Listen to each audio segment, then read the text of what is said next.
Pressured by Hutchinson, he goes down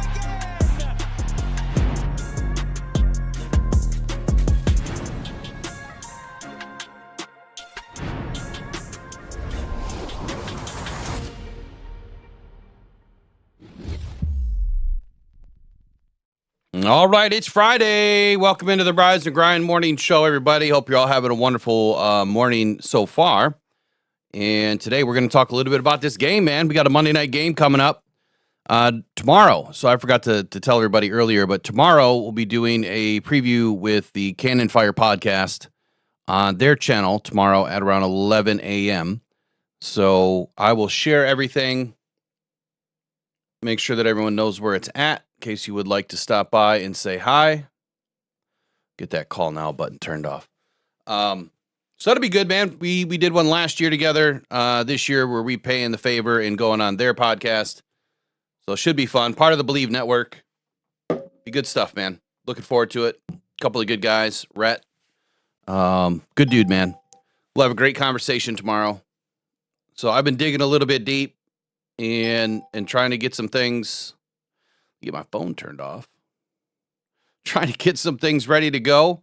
Obviously, we have some major issues going on in the NFL. Major issues. And I have to say, I'm highly disappointed. Highly disappointed at what we witnessed yesterday. And I really get sick of these wannabe fans, not Lions fans, but these wannabe NFL fans acting like this is not a big deal. Acting like all these Lions fans are just whining and crying and crashing out. No, that's not it. We're just fed the F up. We are fed up. And now we're not going to let it go.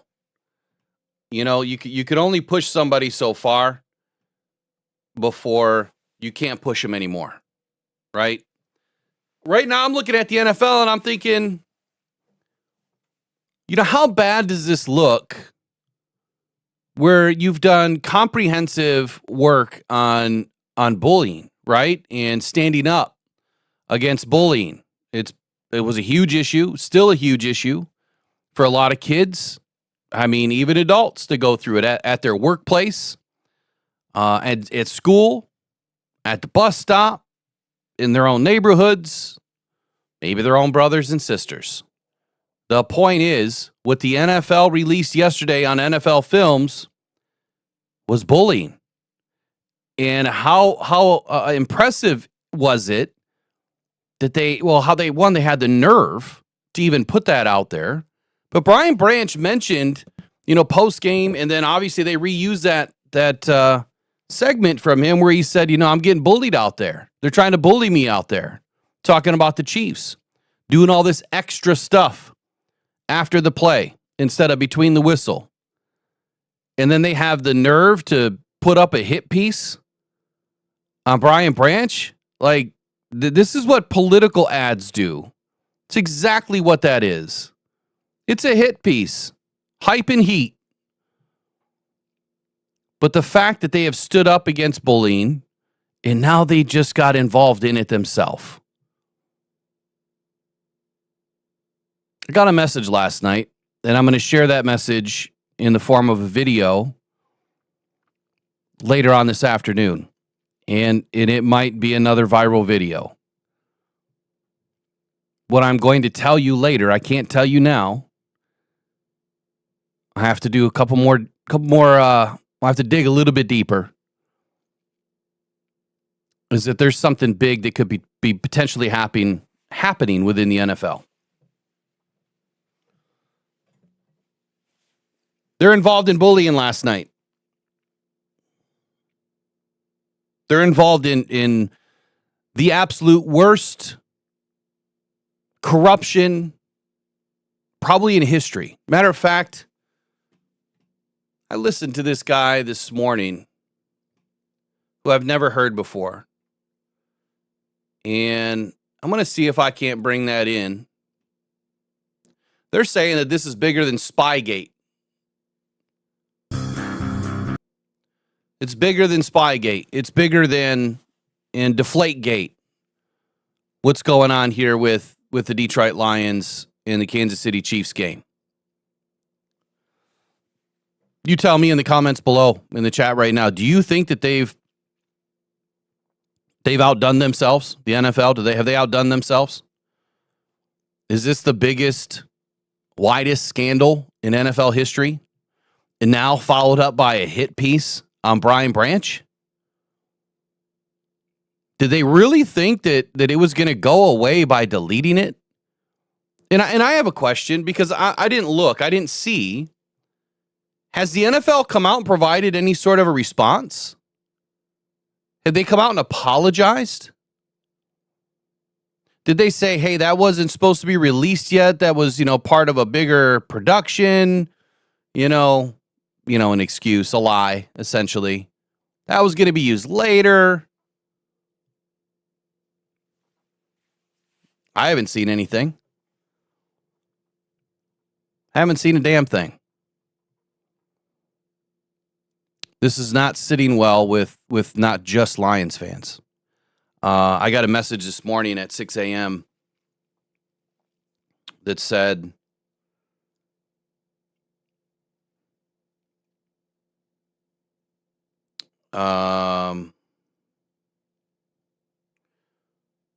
here we go. Hold on. Where is it? 100% some bullshit by the NFL Films. Can't remember when I've seen anything like that. Well, 100%. 100% I agree with that. It was some BS. It is some BS. And the NFL is not gonna live this one down. And I'm not gonna let them. As much as I can with my, small reach that, we reached 3 million people plus so far. Skipper, pissed off yesterday, put out a tweet. Multiple players did, and it wasn't just the Lions. Multiple players around the NFL have come up to stand up for the Lions, for Brian Branch, for the situation, and they've had enough too. And that's why there's something burning even bigger on the inside of this. And I'm hoping to get to the crux of the story once we get done this morning and get it out this afternoon. I doubt that I'm going to get a response. I doubt that anyone's going to pick up the phone and answer my questions.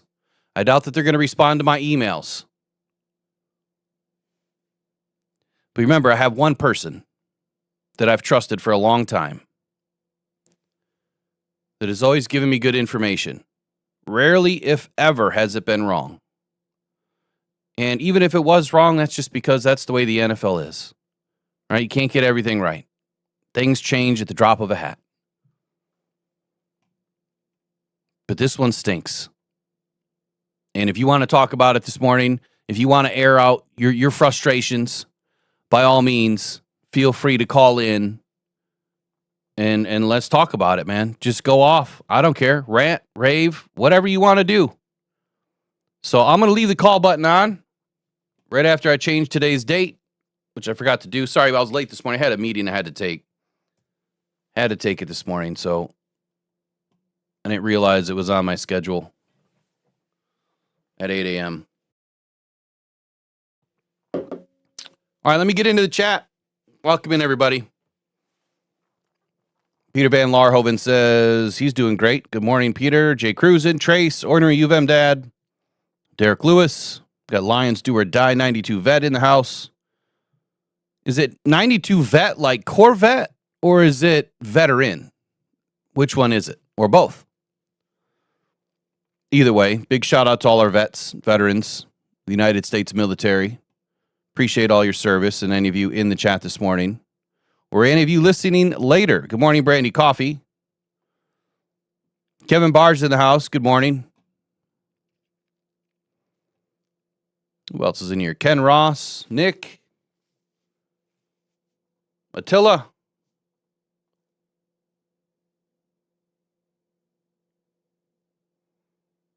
Raw Bees. Corey Murphy. Greg C. Dwayne Keene. Good morning, man. Good morning.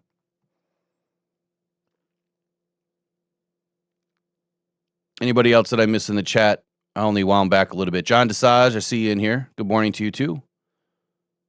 Anyone else I missed? It's never by purpose. Nick P, good morning. All right. What a game last night. I'm going to try to walk away from this for just a moment. Nah, no, I'm not. Never mind. Hold on. Let me just show you. Let me just show you what the hell happened like yesterday. In case you weren't able to catch it last night. Let's see if I still have this in here. Oh. I'm tired of people doing stuff in between the play and refs don't catch it. Like, them trying to bully me out there. I should have never did it. It was a long game for Lions safety Brian Branch, number 32. He got burned by Kelsey's basketball move. Got showed up by Mahomes. Mahomes with his 4th rushing touchdown of the season. Got juked by Xavier Worthy. Worthy, with the feet like a featherweight boxer, gets to the outside. And took a shot from Juju Smith-Schuster. I got blocked in the back illegally. It was in front of the ref. The ref didn't do anything. I could have got hurt off of that, but I still shouldn't have done that. So The turning point led to Branch's boiling point and a 1-game suspension. All right. That's what has everybody all pissed off, man. And quite honestly, you know, when he says, like, he got burned by, what did they say? Got burned by Brown. Whoever caught the ball there, Worthy, got burned by Worthy. Alex Anzalone missed the tackle. Wrong angle. You know, covering up, you know, coming from the right side there. Piss poor angle by Alex Anzalone. He should have been running straight into Worthy, and as opposed to above him, you know, deeper. He should have been more shallow. I don't know why you would take an angle like that. You should always be covering the backside, right? To be able to clean up whatever somebody missed. It was a hell of a play. Where was Jack Campbell? He was kind of out of the play too. There was a lot that went on in this game, and it wasn't Brian Branch's fault. Yeah, did he have his greatest game ever? Nope, sure didn't. But dude has a ton of heart, and went out there and played injured on a bad ankle, made some great plays, didn't deserve what happened, and you're damn right. The turning point for him was his boiling point, and I'm going to say this, I think I've said it a couple of times. When you let the players police themselves because the refs are not, that's a bad situation. These guys are so amped up, right? It's a vicious game. You can't let things spiral out of control. The refs had zero control. Why? Because they didn't throw one frickin' flag against the Chiefs for anything that they did.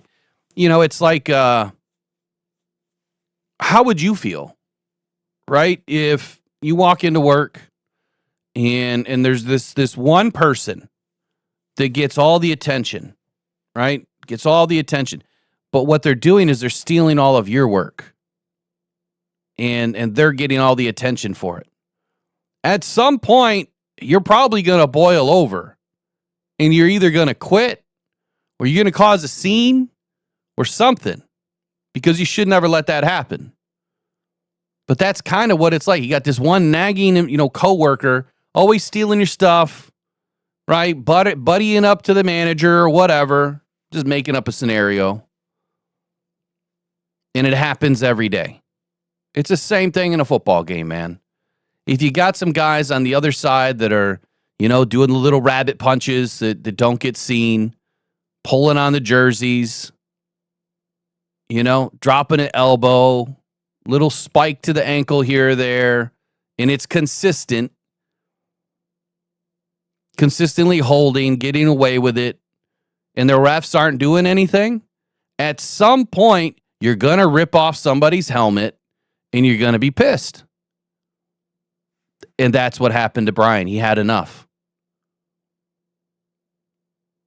To think that you're going to do all that crap throughout the game, all of the things that they were doing, and to think that you were just going to go up and shake somebody's hand. Look, it's one thing if you won the game cleanly. It's an entirely different thing when you feel like the game was handed to you. Am I saying definitively that the Lions would have won this game? No, that's not even the point. It's not. It's the furthest from the point of all of this. The point is, we got a caller. That's the point. I don't know why I'm not hearing it, so that's a problem. All right, caller, you got to do me a favor. If you've got background noise, please make sure that you get it off. We got a call. That's the point. I don't know why I'm not. Yep, caller, you got background noise rolling. All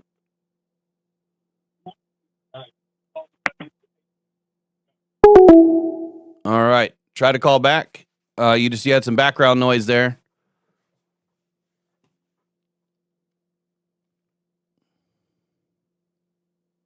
I get a lot of calls last night, like way after 11 p.m.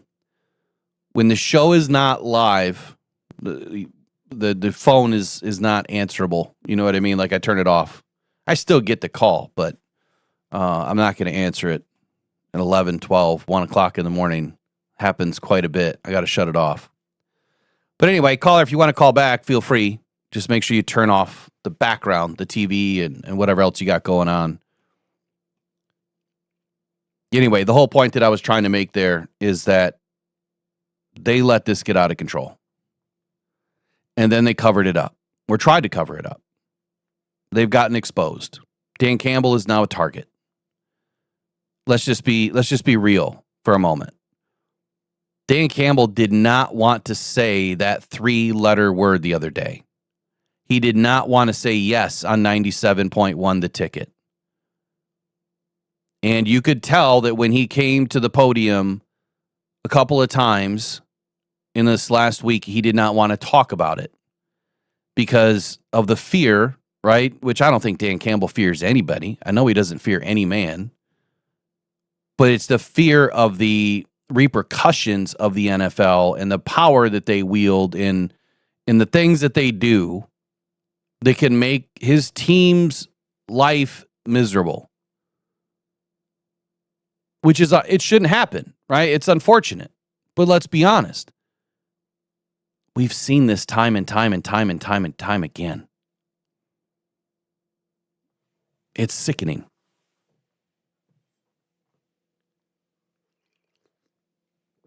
Here's what I will say. The Tampa Bay Bucs, oh my God, are they walking in?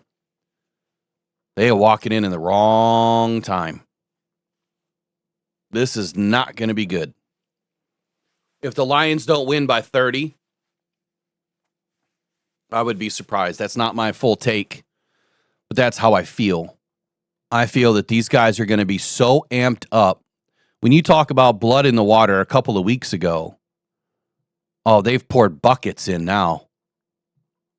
I mean, this team is going to come out with vengeance on their mind against the NFL, and they're going to take it out against Tampa.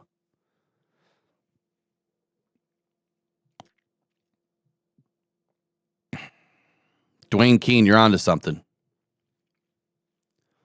I'll let you know this afternoon.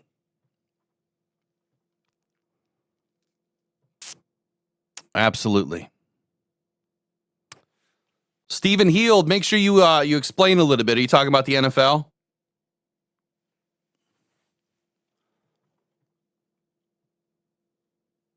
Derek Lewis says, for the NFL to put that out there as a collective body against one player is just astonishing. Yeah. You know, I would understand if they would have made an entire piece to kind of wrap up, week 6 and highlight this is what happened, in the Chiefs game, and that there was more to it. Like if they highlighted, some plays that Mahomes did and how Mahomes' games, how his game went.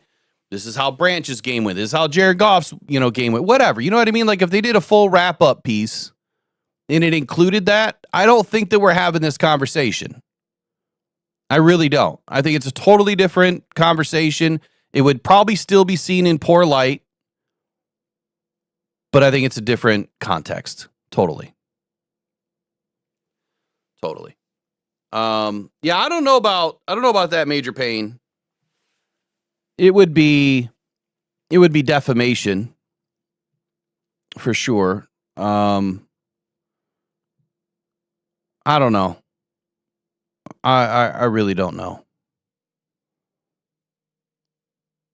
I don't think it's good. I don't know that he could do that though. I don't know that he could actually file some suit over it. I doubt that he would anyway. He's just going to go take it out on the next opponent when he gets back in. All right, let's try this again. All right, caller, you're on the line with Rockhound Detroit Lions. How you doing this morning? Who am I talking to? Good morning. My name is Laura. I'm from Michigan. All right, Laura from Michigan. What's on your mind today? Well, I've been born and raised a Lions fan for the last 50 years. We have watched the Lions get bullied and the refs cheating and causing trouble. And now that it's gotten so bad that now it's turning into a physical fight. And the refs, they're not even hiding it anymore. They're doing it in plain sight. And then with the NFL putting that post out yesterday on Brian Branch after everything that was done, and they can't even have Roger Goodell can't even come on and make an announcement or say they're sorry for what happened, or they're going to have an investigation, or they're going to do better.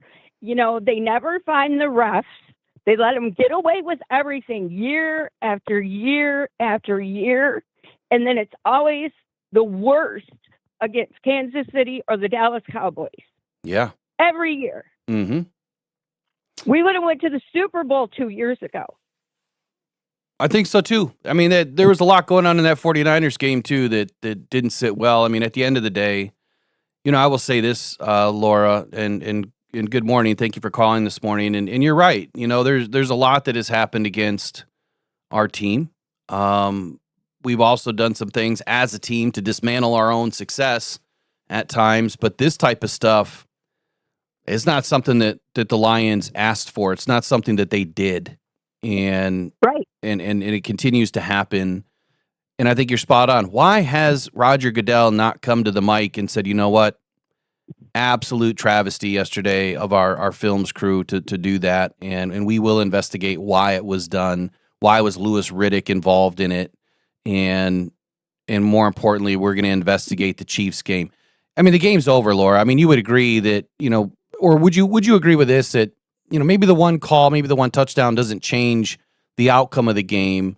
But if you understand, like, just the basics of even science, like for every action, there's an equal and opposite reaction, right? So for every touchdown, exactly. maybe that, you know, maybe the Chiefs play a different game. Maybe they call a few different calls, and maybe the ball falls the wrong way, and the Lions are able to stay in that game. And if you don't you don't take the wind out of the Lions' sails, it could be a different game. So, but hey, this is your time to chat. Anything else that you wanna talk about? I'm fed up. Yeah. I want the NFL to take responsibility. I want Sheila Ford to step up and put the NFL in place, because Roger Goodell is supposed to work for the coaches of our teams. Yeah. They're supposed to listen to our coaches. I want something done. This is getting physical now, and it's going to end up happening with other teams as well. It's not just going to be Detroit anymore. Yeah. No, I'm with you, Laura. I feel you. You know what? And I believe in Sheila too. You know, Sheila's had her own trouble with the league. You know, it started with her, I don't know, 50 years ago or whatever, when she was getting out of high school, going to college, whether it was Harvard or Princeton, I can't remember which one it was. And she just wanted a job. She just wanted to work in the NFL, and they would not allow a woman to work in the NFL. And it was simple as even just running checks, just being able to deliver checks to players and you know, people in the office. and they wouldn't even let her have that job. So she's had her That's own, ridiculous. yeah, she's had her own issues, that started many, many, many, many moons ago. And now she's, one of the most powerful, figures in the league, as the co-owner of the Detroit Lions. And she's done an excellent job. Yes, he has. I don't think that she's going to say anything because of just the way that this is, it rolls downhill. You know what I'm saying? It all rolls downhill, Right. and I don't want to see her be a target either. What do you think about Dan? So Dan, you could tell. I love Dan Campbell. Yeah, Dan but- Campbell's one of the best things ever happened to Detroit. Absolutely. But have you watched any of the press conferences this week where he would not answer questions because you can tell that he's either been He told was too something. serious. Yeah, he was either been told something, not to say anything. But the Right. fact that he came out and said yes on 97.1, the ticket that he was told that it came from New York and confirmed it now a second time, that is what has this NFL landscape in uproar. So what do you think about Dan? Exactly, because he even paused. He paused because Yeah. he didn't want to answer it. Yep. And right after the game, the post game interview that he did with everybody, he was furious just like we are. But everybody's afraid to stand up to the NFL. Mm. I mean, if all the coaches of all these teams got together and went after him or made him accountable for these, and we can't even call them mistakes no more because coaches, or not the coaches, the referees are lying. They're lying to our coaches and then turn around and lying on their own interviews and podcasts and in their own reports. I want them held accountable. This is out of hand. It is. Start the petition, Laura. I'll be the first signature. I will. I'll do my best to do what I can here and continue. Look, I'll probably lose my NFL media credential after this next week or two, but it is what it is. Well, we love you. We appreciate you as fans standing up for us and standing up for Detroit and what's right. You're one of the few that isn't afraid to say what is real and what's actually going on. Well, I appreciate that, Laura. That's what we're all about, man. It's the truth, the transparency, and the honesty of the league, of our team, and as an individual, just trying to do better. Appreciate the call, Laura. You have a wonderful day. You too. Thank you. All right, bye-bye. All right, we got the next caller on the line. Who do we have? Good morning. This is Kurt. Good morning, Kurt. How are you, buddy? How you doing? Hey, I'm doing okay, man. Hanging in there. It's a Friday. We got a lot of pissed off fans, but what's on your mind? Well, I just want to know why Roger Goodell can't be fired.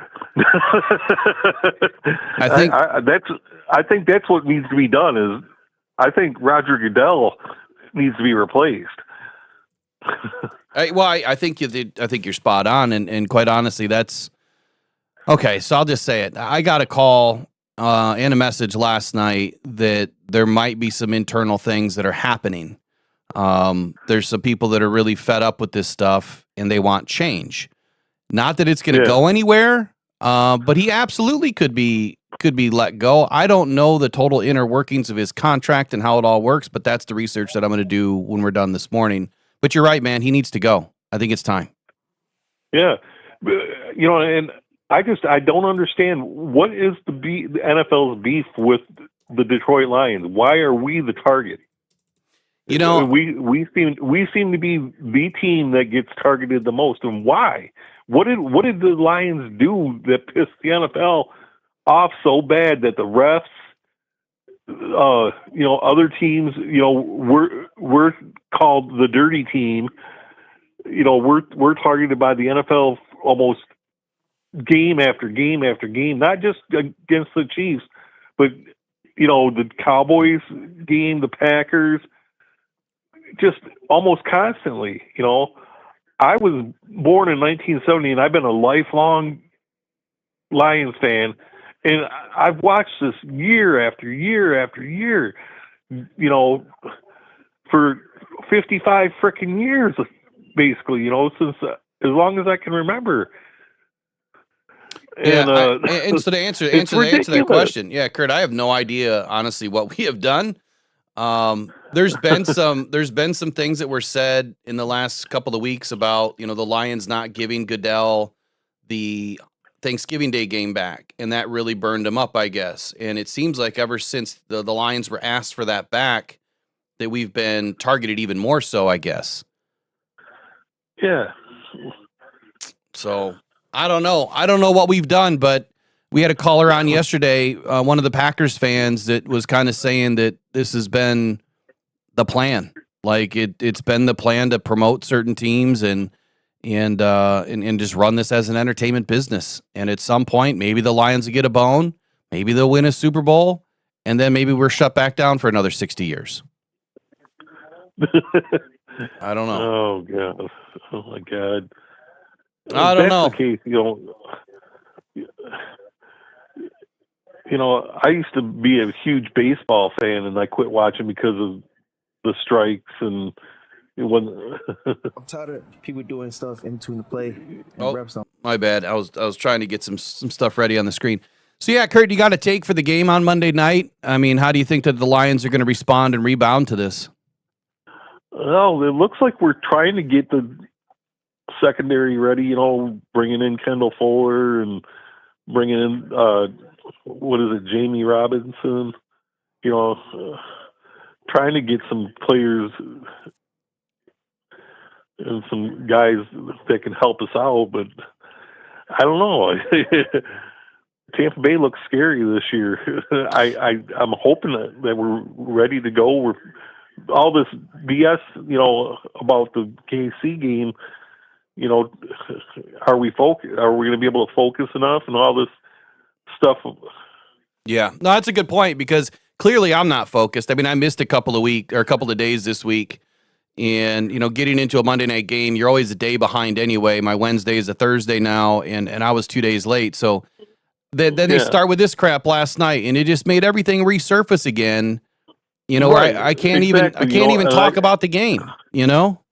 Exactly. And to put something like that out and actually target, Brian Branch and try and take a team's focus away. It's just like I said about the game.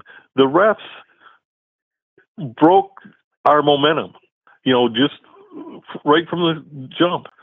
If that Kansas City game, that's how we lost is the refs kept calling penalties to break our momentum. We'd get a drive going, we went down and scored that touchdown. They took that away from us and broke our momentum. Then anytime we'd get a good drive going, a penalty. Or if we stop a drive, call a penalty. They called that pass interference with that Kelsey pass, against Rockhound. Yeah. Gave him that. The pass was unfucking catchable. Oh, yeah. Pardon my French. I'm sorry, but it was uncatchable. Yeah, the pass that was 6 foot over the top of their head and 12 yards down the field. And in the replays they show Rockhound grabbing jersey and all that and grabbing with him, but the fact that Kelsey was doing the same thing. If you watch it from another angle, Kelsey and him were both locked up, and as the pass was flying over their heads.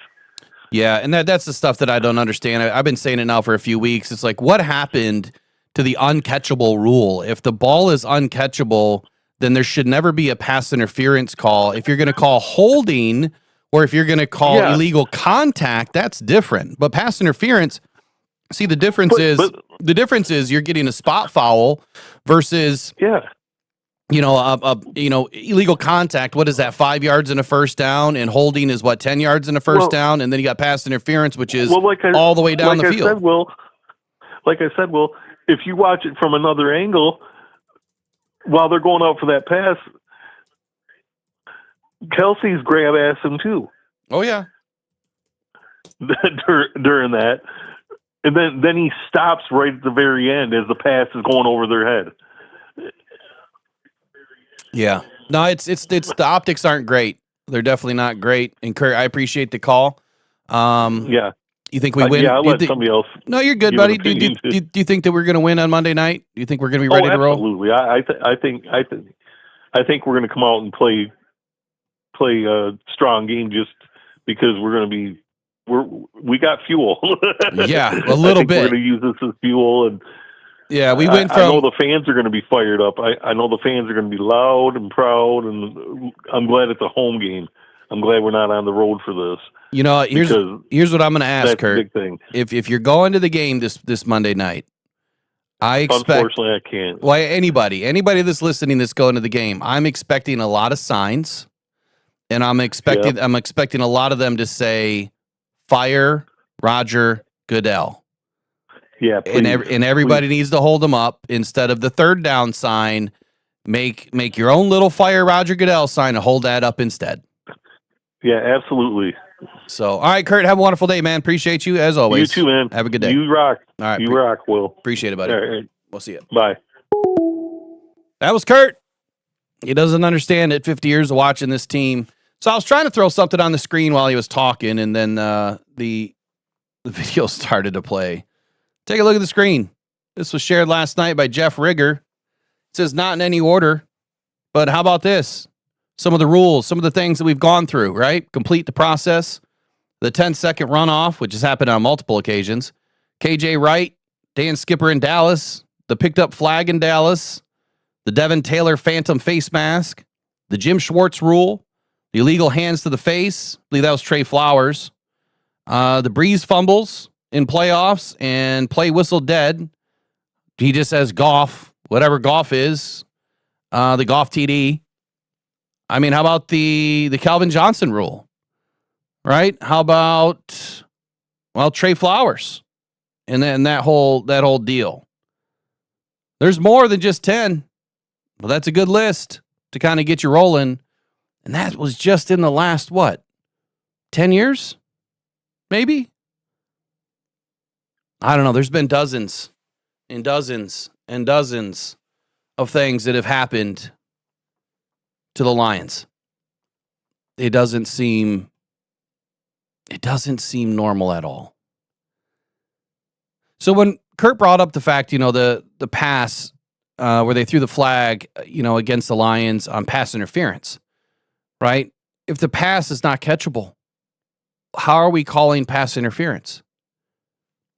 That used to be a staple in the NFL, and I don't know why they've gotten away from it. It was a staple. If it wasn't catchable, you could throw the flag, but then if you say that it's not catchable, if one of the refs, the umps comes in and says, "Hey, it wasn't catchable," it wasn't catchable. So you either got to change it to illegal contact or defensive holding if that happened on the play. All right, if both players are doing it, it's usually the last person gets caught. But there's a big difference. 5 yards and an automatic first down for illegal contact or defensive holding, or a spot foul and a first down.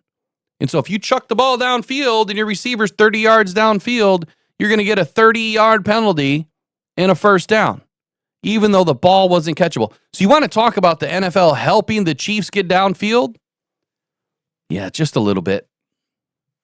Just a little bit. And it's sickening, isn't it? It's sickening. Mr. Detroit City, appreciate you too. I want to clear some up in the chat. Someone was saying something about Dan being complicit. Dan Campbell is not complicit in any of this. And if he were to be, then that would be on a much grander scale, not just this game. If Dan Campbell was ever complicit in anything, then that means that all of the coaches would be complicit, right? Why are you not throwing the challenge flag on this play or that play, or, you know what I mean, going for it on this play and not this play? There could be a whole host of things. Dan's not complicit in any of this. The fact that he came to the mic and said, after the game, which I have the video, we can play it, after the game that, he didn't care about what happened. He wasn't really going to talk about it. Didn't change the outcome of the game.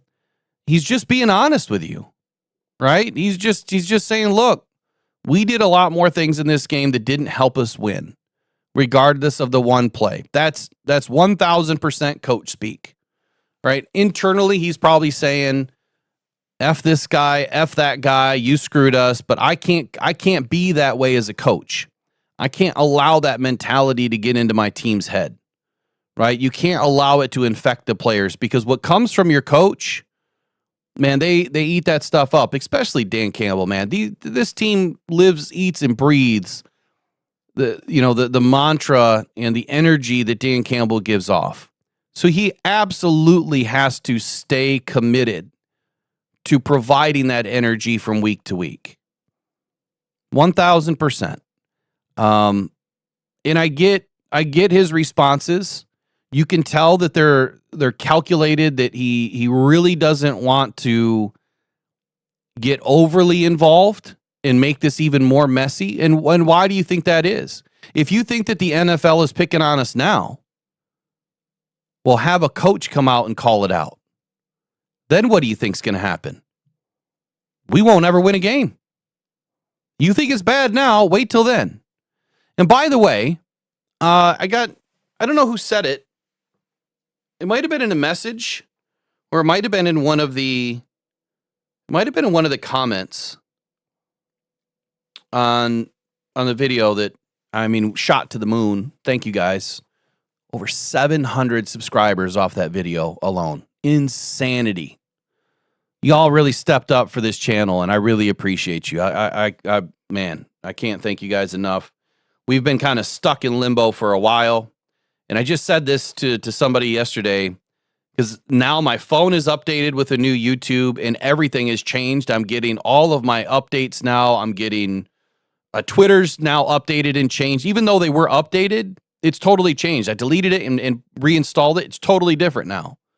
I'm getting all my messages. I'm getting all my alerts on YouTube. All of the subscriptions, that I'm subscribed to, I'm not getting the alerts. I wasn't even getting the Lions alerts. And now I'm getting it. For whatever reason, in the last week, everything has changed and updated. And now all of a sudden I'm back on the map, and we gain 1,000 subscribers in a week. That's crazy. It's like I was shadow banned. I don't know. It's weird, but whatever. Keep it rolling. Keep it rolling. But here's what they said, paraphrasing here. There was a bet of $5,000 on Jared Goff to score the first touchdown. That person was set to win $500,000. And they take the TD away. If you don't think that this is involved in betting, if you don't think that the NFL is colluding, I don't know what else would make that light even brighter. I'm sure there was a lot more bets on Jared Goff scoring the first TD.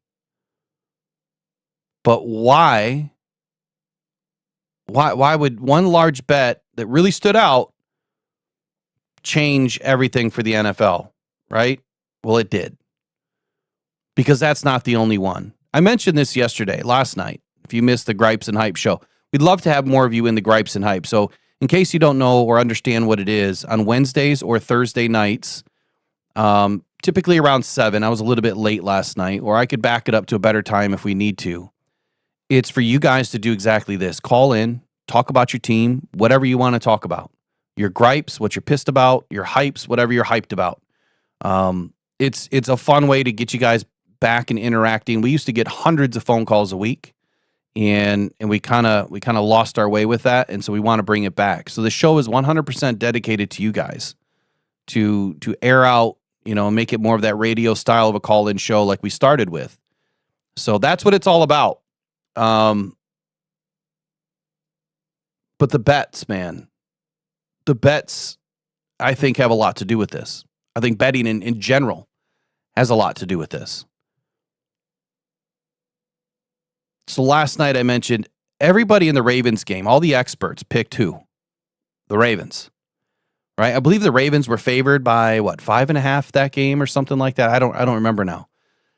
But the Lions completely wiped the floor with them.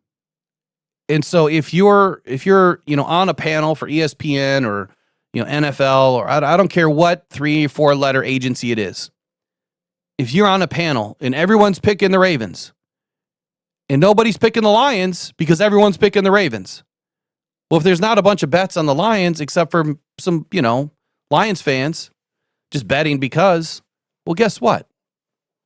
Vegas is going to mop up. they're going to take in a lot of money.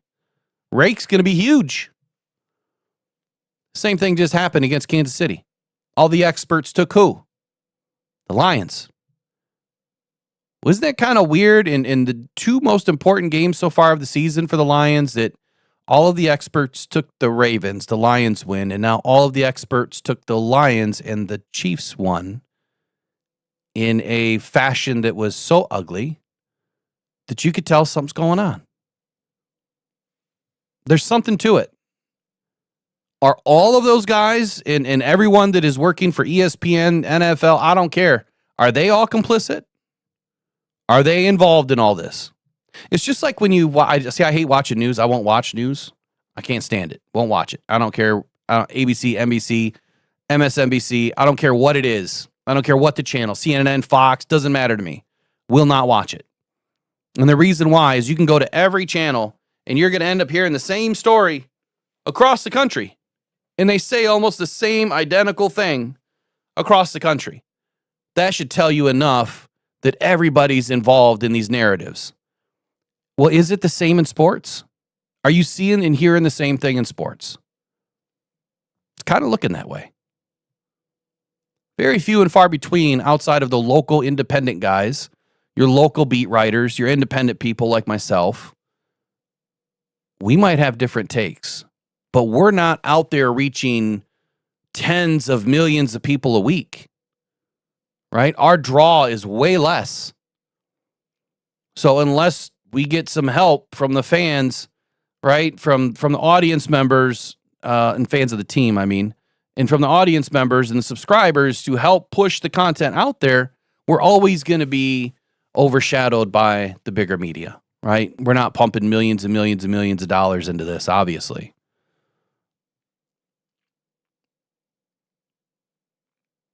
This just doesn't sit well. It really doesn't. It really doesn't.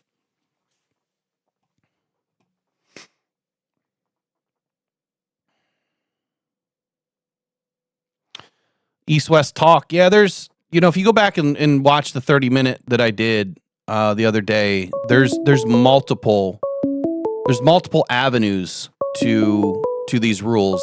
Let me get to this caller here. All right, good morning. You're on Rockhound Detroit Lions. Who do I have on the line? You got Bobby. Good morning, How Bobby, you doing, man. Will? I'm doing fine. How are you?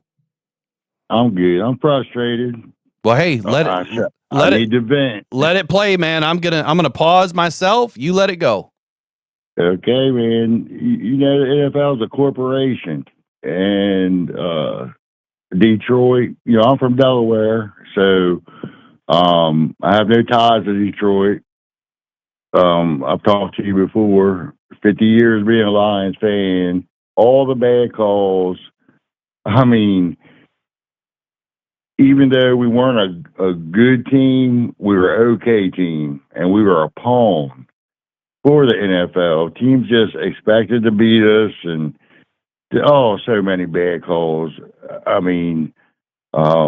The Thanksgiving, like Schwartz right now, sitting there for the Browns, has got to be wanting to call Dan Campbell and go, I feel you, brother. I feel what you're going through. That call on Thanksgiving, I think it was Arian Foster. I think that was the running back. I can't remember. But anyway, for the Texans, come on. We've been through it. And the city of Detroit, your guys are blue-collar workers. Mm-hmm. You're spending your whole paycheck on a football ticket. There should be a movie about Detroit. From the city basically collapsing. So back to the NFL being a corporation, they care about the wealthy. That's what they care about. And just like Detroit, with Dan Campbell and Brad Holmes changing the culture there, we all know these. What's packing the stadium right now are a bunch of fans that just want to be involved. They're not real fans, right? And they're the wealthy fans. When your team sucks, people aren't coming to the games. But when they're good, the wealthy come out. The people with money all of a sudden start filling the stands. So that's what the NFL cares about. They don't care about us. This call, it just happened so fast. It's like, what do you mean you're taking it back, a touchdown? None of that matters. The one thing you're seeing, all this media, they're not going back. Show the play from the second that the Lions are in the huddle and watch the play. They're not showing it from that. They're just like when you see a replay of it or a highlight from these idiots, it's just all of a sudden they're just not showing Jared Goff being set, which he was. It's a narrative. And then to come out with these highlights on Brian Branch, like, what is that? I mean, it's so frustrating. Once they come out with a highlight video of all the times we got screwed, I'd say that'd be the way to go. So there's a couple of things that I wanted to comment on here, and I'm going to go in reverse order. So the highlight video of us getting screwed. Here's the double-edged sword for people like myself that try to do content. I have produced and spent a ton of time putting really good videos together, and then the NFL just wants to clamp it down with copyright. Right now, I'm NFL media credentialed, and I have a license that says I'm allowed to utilize X amount of seconds of NFL tape, as long as I'm utilizing it from the context of education, right? From as a news piece or a broadcast, and so I did it, right? I tried as soon as I got the license, I did it, and bang, I get clapped again. And so I sent up the license, and I said, hey, look, I've got this license from you guys. Why can't I use it? And no response. So I'm like, okay, now I just got to take it down. The issue is, I don't care about the monetization side of it. The issue is I don't want to get hit with a copyright claim that could hurt my channel. That's the thing that I'm worried about. So the NFL puts these clamps on things for what you're saying exactly, so that we can't come out and show all of the things that we want to show. They'll even go to the extent, Bobby, is if you're in the stadium and if you record a play, the NFL owns that. If you've ever read the back of your ticket or your digital ticket, they own everything that is on your phone that you took pictures of or video of. It's not up to you. So you can't utilize anything without the worry of getting a lawsuit. Now, they're not going to come after every, Jim and Joe, right? They're not going to come after every channel, but they can make your life miserable if they wanted to. I mean, if I got slapped with a copyright lawsuit, I'd lose because I don't have, $10,000 an hour attorneys. Mine are only $1,500 an hour, right? And I don't have hundreds of them. Right. I got one. So it's a different playing field. I'm going to go back to the real fans comment you made. That's the landscape that has changed in Detroit exactly. So I've been going to games since I was 4 years old. I have met so many different people in the stadium, I'm a people watcher. I've watched so many different types of people show up. And when the ticket prices started to double and triple and quadruple, I mean, we literally had $50 seats that are now over $150 a seat just in a couple of years, right? So when you have 12 seats or 10 seats, it gets quite expensive now when you have tickets that are that expensive. So what did change is now you have people that can afford to go to the games, and the Lions, of course they want to sell season tickets, and their season tickets are on like a 2-3 year waiting list, but they're able to sell to a, I hate to even use the word more affluent, but let's just say wealthy. We'll use your term. More wealthy individuals. But you know what? What we noticed, Eric and I both said this after some of the playoff games. The fans that are in there now are leaving in the fourth quarter. The fans that used to be there used to stay till the bitter end. And that is a big dynamic change inside the stadium when your team looks up and where the hell is everybody going? We still got time. You know what I mean? And look, this team has come back. I laughed so hard. I don't know. I remember which game it was, but I say a third of the stadium emptied out. We came back to win the game.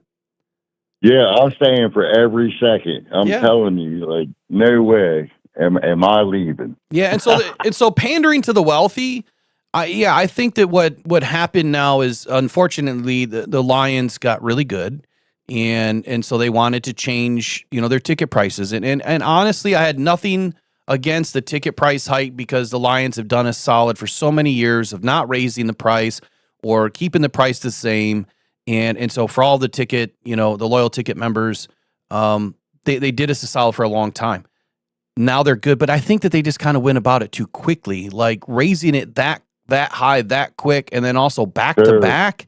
They just got rid of the most dedicated fan base, the most diehard fan base that could no longer afford it.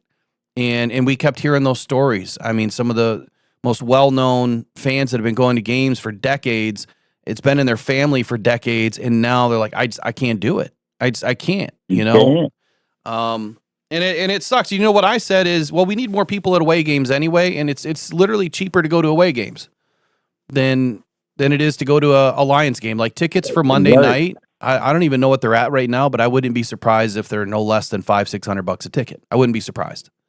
100. Yep. Yeah.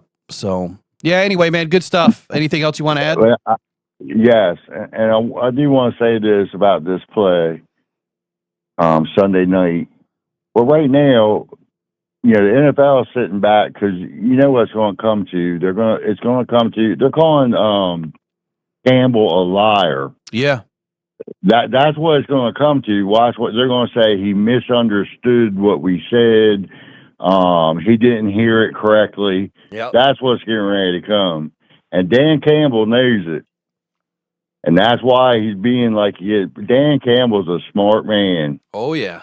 He knows they're underestimating him. And I'm listening to him. I'm like, he's got him right where he wants him. Does it change the game? No. But like you say, it's going to commence an ass whooping on the Tampa Bay Bucs. I'm telling you that, like, that's who we are. Yeah. And Dan Campbell is definitely going to use it in that locker room. Absolutely, So man. everything we're talking about, Dan Campbell's talking about this week.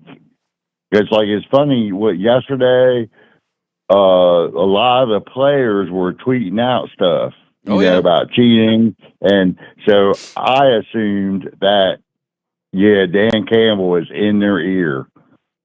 I wouldn't think that Dan is probably wanting them to fall prey, to the cheating scandals, all that stuff. But yeah. You know what I mean? Like he's probably trying to keep them rooted in, look, it's just one game. It's a bad situation. Yep. You guys, you can't fall victim to it. You have to keep motoring forward. Things will work itself out, right? I think it always does. I think that as long as the Lions continue to play hard and continue to keep their nose clean and not let it get to them, like what Branch did, it got to him. Branch had enough. What he did is he shouldn't have done it. And same time, we get it, but like we can't hurt our team. I still support him. I love that guy, but he can't do that. It hurt us. Now it's going to hurt us if we lose Monday night. Then Branch is going to be in a lot of conversation. Yeah, he's going to be blamed for it. That's what I'm thinking. So we can't lose. We got to get past that. One more thing I want to say, Johnny Morton, he's got to open up the playbook, dude. He has to open it up. It's like the David Montgomery has got to start the game. Like, if you're just trying, I don't know what's going on there. I can see it every week. Like, let these guys go. Trust them. Trust Jared Goff. It's this dink dunk. It's got to stop. This stuff, let Montgomery open everything up for Gibbs. It'll work. The other way is not working. I mean, we don't look the same in the running game, except for the Ravens.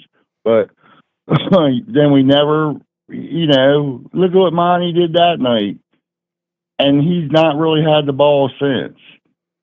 4 carries. Come on, man. But let him loosen up that line, and then Gibbs go. We got to throw deeper in the field, We need 30-yard passes here and there. This dink dunk, man, I don't know. I can just see it, and I'm like, I don't know if I completely trust him yet. I think he's done a good job through these 4 games, but they still, I hate to go on numbers and stats and all that. But, matter of fact, Jared Goff, I don't know, 200 yards, 23 for 26, I think, or something like that. 23 for 29, I don't know. But that should be 325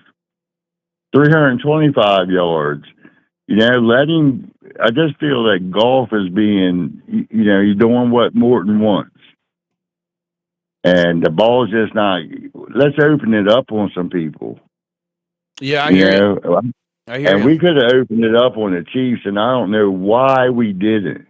I just don't understand it. Their corners aren't good, and we just did.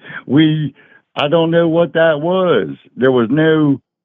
All right, we got to put our foot on the gas. It's time to go, and we just didn't. And it was play calling. I know in my heart, I'm like, what are we doing? I gotcha. Yeah. Bobby, I'm a little frustrated with that. Okay, buddy. All right, Bobby. You have a good day, man. Take care. All right. God bless. Man. You too, man. Take care. I appreciate the call. Right. Bye-bye. Bye-bye. All right. Play calling. It's something obviously I've been talking a little bit about, and I get a lot of negative feedback at times. It started with the turnovers and not capitalizing on turnovers. We had one good game where we had 17 points off turnovers, and that's the way it should be in every game, is that you're really trying to score touchdowns. You can't, I said it the week before the Kansas City game. I said you can't take field goals. You just can't. You can't take field goals against that team. Can't do it. As much as I wanted the Lions to go out and reattempt, the refs got it wrong, right? That play should have been reset at the fourth down and goal to go at the half-yard line. It wasn't. That obviously screwed everything up. Motions are way too high. Dan had to take the field goal. Probably the right move.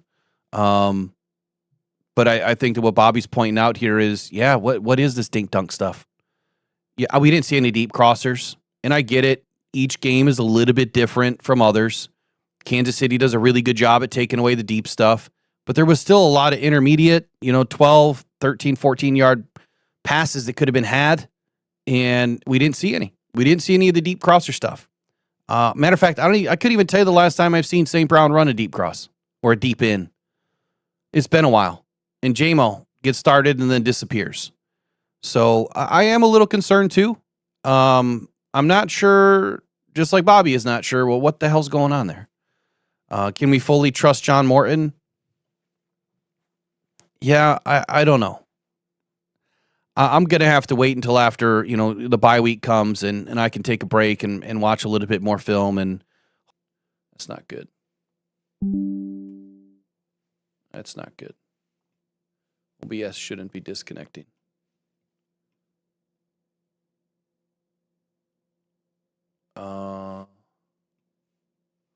Interesting. All right. Well, let's hope we don't lose it. We shouldn't lose it. We should be fine. I can't believe it's already 9:41. Let me show you some slides from some upset. He was talking about, people putting tweets out there, players. Let me show you a few slides that are going to be part of the video this afternoon. Might as well share it with you guys now. All right. I already showed you this one on Jeff Rigger. Go to the next one here. Oh, maybe not. Hold on. There we go. Corey Woods last night says, hey, it's strange that the NFL upheld Brian Branch's one-game suspension, saying his conduct reflected poorly on the NFL and has no place in our game. yet turned around and produced revenue-generating content centered on the very action that they condemned. Well, I mean, if the shoe fits, right? Come on, NFL. Chicken Nugget King. Crazy how this smear campaign is happening to us. Is it? It's almost expected at this point. Stephen Bollock says, I don't think the league knows what they have coming for them in Brian Branch now.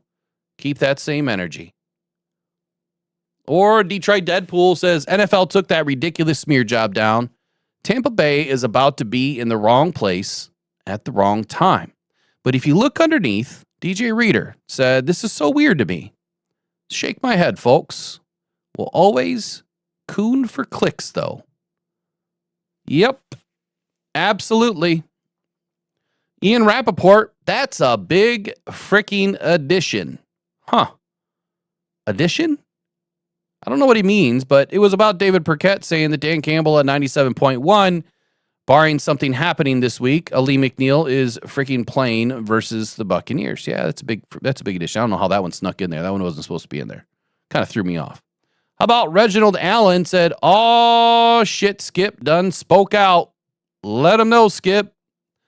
Dan Skipper last night after seeing that NFL film said, hey, at NFL Films, y'all want to post a bunch of BS and won't stand on business. Feel free to go into a deeper dive in some of the other storylines. Hashtag soft. Love Skip, man. Jenna says the NFL deleted that BB video. Tells you everything. And then Brad Holmes Bulge says, ask yourself why the NFL made a rule where New York can't intervene on a non-challenged play. They made the call on the Lions TD. They lied about it and then threatened DC not to talk about it. Put out a BB hit piece to distract everyone from the real issue, from the game. Brad Holmes Bulge, I think you're onto something here. It is typical political hit pieces. And when, your government or whomever, I got to be careful saying the G word, who wants you to be distracted from something, what do? They create smoke and mirrors, right? They go out there and they put out another piece to get you distracted. Well, good job by the NFL because everyone's distracted right now talking about Brian Branch and not TD Gate or Golf Gate. What are we going to name it? Do we have a name? Does anybody have a name for this yet? Is it Golf Gate? Is it TD Gate? What is it? I guess I'm out of the loop. I'm totally out of the loop.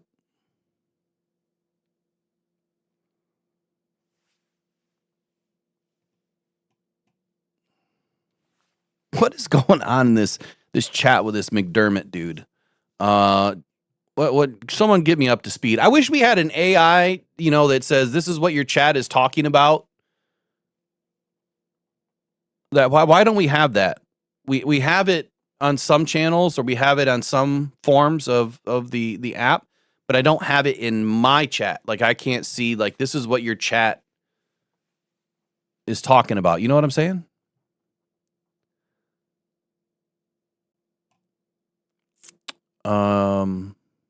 What is this? ARF says, I did call Will grumpy one day. What does that mean?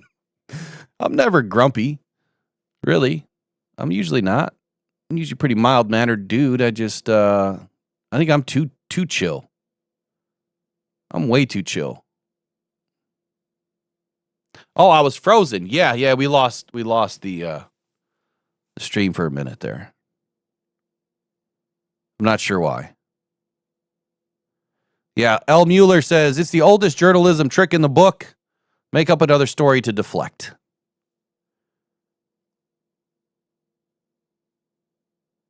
Yeah, I'm missing the McDermott story in here. I don't know what we're missing. I don't know what I'm missing. Oh, and I was talking about JMO play calling a couple weeks back. Yeah. I could have been grumpy back then. I don't know. I mean, I guess I was just a little bit heated that the play calling is just, it hasn't been good. at times. It's been great at other times, but we need consistency, right? The Lions deserve consistency. They need consistency. And I'm not saying that the entire game was blown by play calling against Kansas City. Obviously, the defense can't allow 30 points. Can't do that. But at the same time, I have to put this game to bed, and I have to put it in the bed that is 50-50 for me. It's 50% the Lions didn't do enough, and it's 50% that the NFL and the refs intervened and made it almost impossible for the Lions to do more, right? If you're not going to call penalties on both sides, if you're not going to be, impartial, then it's really hard for a team to take on two teams. We know that. We've been through it enough. I hate to make excuses because there's no excuses. The Lions needed to play better. Absolutely. There's a lot of missed assignments, blown calls, whatever. But I'll never dissuade from the fact that they were up against two teams that day, if not three. If you consider the refs on the field the second team, and if you consider the NFL the third team, because clearly something wasn't right. Something wasn't right, man. Something wasn't right.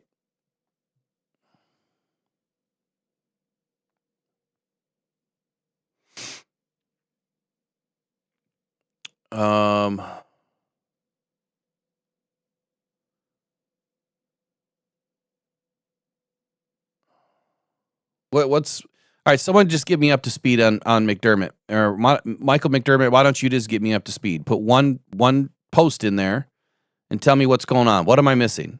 Yes, this channel does have free speech in the chat, but we do have some rules. We have rules because we want to keep a nice, good, clean, community. So no F-bombs, right? We try to stay away from the F-bombs.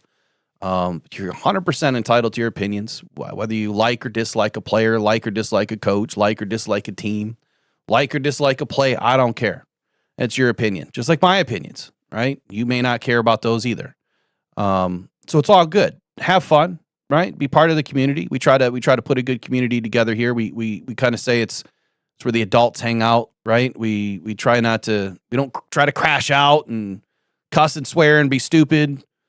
We just try to have good or great conversation, right? Talk about things. That's what this chat's all about. That's what this community is all about. And, some days there's just going to be rough days, and I get that. Big shout out this morning to Adam Gakowski, dropping $25 into the donation bucket to Cash App like he does every Friday. Really appreciate you, Adam. Each and every Friday, man, you stand up for Rockhound Cancer Foundation. And obviously, this is a big month for us.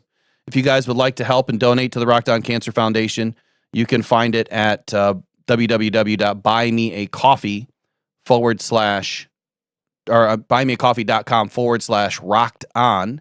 You can also visit DetroitFootballJournal.com, and there should be some links in there at the top of the page. Detroit Football Journal is where I write my articles. It is obviously a reader-supported publication. You do not have to subscribe, monetarily and pay for a subscription. If you would like to, great. We absolutely appreciate it. But you can also subscribe, and I think after 7 days, the articles start to open up, which I don't get to choose the time. I get like certain times that I can select. Otherwise, I wouldn't do 7 days. Because you kind of miss a whole week, right? You miss a whole week between games. Okay, so I'll just say this, and I'm going to put this to bed. Dan Campbell is not involved in this. Why would he be? Why would Dan Campbell be involved in this? Somebody, you would have to put together some facts, not opinions, to prove that Dan Campbell would be in on this, because I absolutely do not believe that. We have facts presented the other way, that the NFL is involved on this, right? We have, okay, let me maybe say it's not a fact. Dan Campbell said X happened, right? New York called it in. That's what the ref told him. As I said from the very outset of this on Monday, I said, unless Dan Campbell comes to a mic, writes in a report, and retracts what he said, why would we not believe in Dan? Because I had people chomping at my heels and saying, can't talk about this.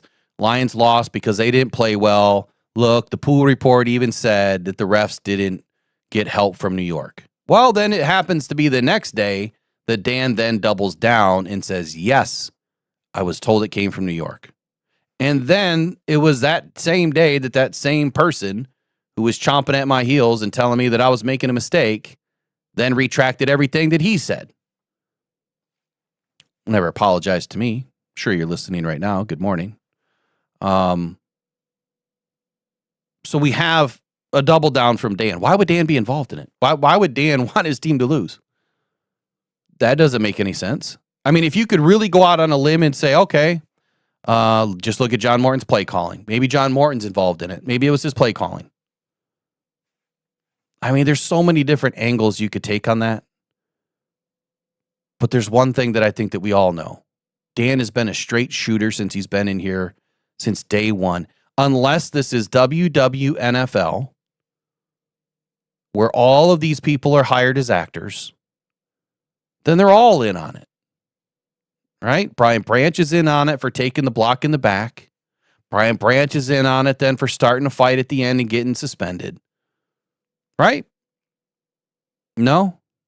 Amon-Ra St. Brown is in on it for dropping a fourth down catch. No, he's not. Jared Goff, he in on it? Come on, people. Let's be real. Let's be real for a moment. I guess maybe we don't know what's real. Maybe it's all just some reality TV show that we watch 365 days a year. Maybe. Doubtful. All right, I got to spend at least a few minutes here talking about the game. I have to move forward. So, to all my callers this morning, appreciate it. To the NFL, no respect. Grow the hell up. All right, let's get into this. Oh, I forgot one thing. One thing, because McDermott, you did say that Dan was not talking about the situation. So, like I said, Dan Campbell, like all NFL coaches and players, are prohibited by league rules from publicly criticizing referees or officiating decisions in post-game press conferences or at any time in a public forum. This restriction is not just a contractual clause in his personal deal with the Lions or with the NFL, right? It's league-wide policy enforced by the NFL under the conduct detrimental to the league provisions. So what happens if he does, right? If Campbell were to speak negatively about the officiating or the NFL, he would be fined by the NFL. They typically start at $25,000 and range to $100K or more. We've seen some coaches that got heavily fined this season already, not for speaking out against officiating, but conduct detrimental to the league, right? Fighting with their own players and stuff like that. Some huge fines that came out. Obviously, the fine would be levied by the league office, not the team. There is no formal suspension for a first offense, but if there is repeat violations, it would escalate to a suspension of Dan Campbell. So why the hell would you want your coach to get suspended or fined? I'm sure he doesn't care about the money, but I don't think that you want to make things worse. Matter of fact, there was a precedent set in 2023. Andy Reid was fined, $100K for criticizing the officials after the loss to the Bills. Andy Reid, of all people. Great example, right? Patrick Mahomes, this is just crazy to me, was fined $50K for the same incident for both public criticism and unsportsmanlike conduct towards the officials. Like Tomlin, Sean Payton, they've also been fined as well. So there's a couple examples for you. And those are facts. You can look it up yourself. But anyway, I'll move forward. All right, we got a big game on Monday night. What should be an excellent game. Good matchup. Obviously, we have two big stories, I think, coming out of this. Well, maybe there's more. One of the biggest stories is Baker Mayfield, right? And Jared Goff. That's why they're on the thumb today. Once again, I'm probably going to have to change the thumb because it does not mesh well with our conversation for 90 minutes so far. But two of the league's forgotten quarterbacks, right? Two of the league's throwaways now leading the league. How ironic is that? You know, Jared Goff cast away out of LA and McVay trashes the guy completely. And now he's kind of spat in the face of all of that. And Jared Goff has been one of the best quarterbacks in the league for multiple seasons now. And it's the same with Baker Mayfield. The Browns, they really screwed up. Royally screwed up getting rid of Baker Mayfield. Just put a couple of weapons around the guy and he can make plays. Even without some wide receivers, he can make plays. So that is the undeniable expectation from Baker Mayfield on Monday night, is he's going to make plays. It's what he does. This is a Monday night matchup. Obviously, the Lions now 4-2, and the Tampa Bay Bucs are 5-1. And this is it's a pivotal matchup. I think that you already have some playoff previews and even a little bit of playoff seeding, kind of on the line here. I know it's a little bit early to be talking about playoffs, but let's be honest. This NFL in 2025, the standings have kind of come to a mesh point now where who's leading the league? Like, who's number one? It's kind of tough to put anybody on top right now because it's so tightly knit with a lot of teams playing well, but not great. And we're going to have to see where the second half of the season leads. Who's going to pull away? I do think that the Lions, as they get healthy, they're going to definitely pull away. I think what we just witnessed in this last week could be a precursor to the Super Bowl. And I say that just like I said this week. Are they doing all of this pomp and circumstance BS to really pump up a Lions and Chiefs Super Bowl? The Lions dethrone the most recent dynasty. Andy Reid retires. And now it's Dan Campbell. I could see that. I'm in on it. You sold me. I'm good. And if it ends up being that, you know what? Hats off to you, NFL, for promoting it the way that you did in the most distasteful, disgusting way possible. So, heavyweights, man. It's a big clash on Monday night. You got a really good defense with Tampa Bay, and you have a defense that's banged up with the Detroit Lions. You have a really good offense in Detroit, and you've got an offense that's really banged up in Tampa Bay. So each team has something really good going for them and then something not so good going for them. So it could be a game that Baker Mayfield is still able to put some points on the board, especially with the Lions bringing in now, 6 new defensive backs, whether through promotions off practice squad or straight off the street or other practice squads. The Lions have brought in multiple players to help, fix the leaky valve, which is our DB room this year, which is, it's crazy to me that last season we ran through the gauntlet of 20 plus players put on IR throughout the season, and it was majority front 7.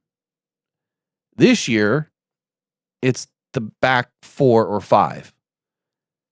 It's nuts to me how it's completely flip-flopped. Offense is staying pretty healthy. God forbid the offense starts to lose players, we would be in trouble. Recent head-to-head overview of these two teams. Obviously, the Detroit Lions right now have a 2-1 edge. And I think the overall is Lions 33-30 in the lifetime matchup now. But Lions have a 2-1 edge in the last 3 meetings. They won 31-23 in the 2024 playoffs. They also took the 2023 regular season contest at 20-6. Well, Tampa came in pissed off right into Detroit week 2 of 2024, and they toughed out a really gritty win 20-16 over the Detroit Lions. Aiden, 4.5 sacks that game was not enough, right? Sacks didn't help us win. So I think Aiden and his ability, to get after Baker Mayfield is going to be a big part of this game this week or this Monday. What is he going to be able to do when the light is the brightest? The Lions have to come away with a win. They absolutely have to come away with a win. 31.8 points per game for the Lions right now. 27.5 for the Tampa Bay Bucs. A pretty even matchup. Lions defense allowing just under 24 points per game. Actually, that number can't be right. That just had to have changed. My bad. Bumped my mouse. You thought the show was done. I'm just kidding. It's not done. Let me go to my stats here. Let's just take a look play by play here. Let me get to slide 1. Lions 11th in the league. Bucs are number 2. It's crazy. Overall NFC ranking, the Lions are 6. The Bucs are 1. First place in the league right now. Overall win-loss record 4-2 for the Lions, 5-1 for the Bucs. Division ranking, Lions are 2nd, or tied for 1st, really, in a way. I hate that the ties do that. Division ranking for the Bucs, they're 1st place. NFC North, we're 1-1. They're 1-0 in the AFC. Nope, that shouldn't say AFC West. My bad. Forgot to update that. I better update that before tomorrow. Lions offense, we're 11th right now, going up against the 12th rated offense in the Bucs. Our passing offense is 14th. They were 7th before everybody got injured. Our rushing offense is 8th. Certainly didn't look like it last week. Their rushing offense is 20th, but they just lost Bucky Irving as well, so things not looking good for Tampa on that front. Our scoring offense is 2nd. They were 6th. 32 points per game to their 28, so it's pretty even.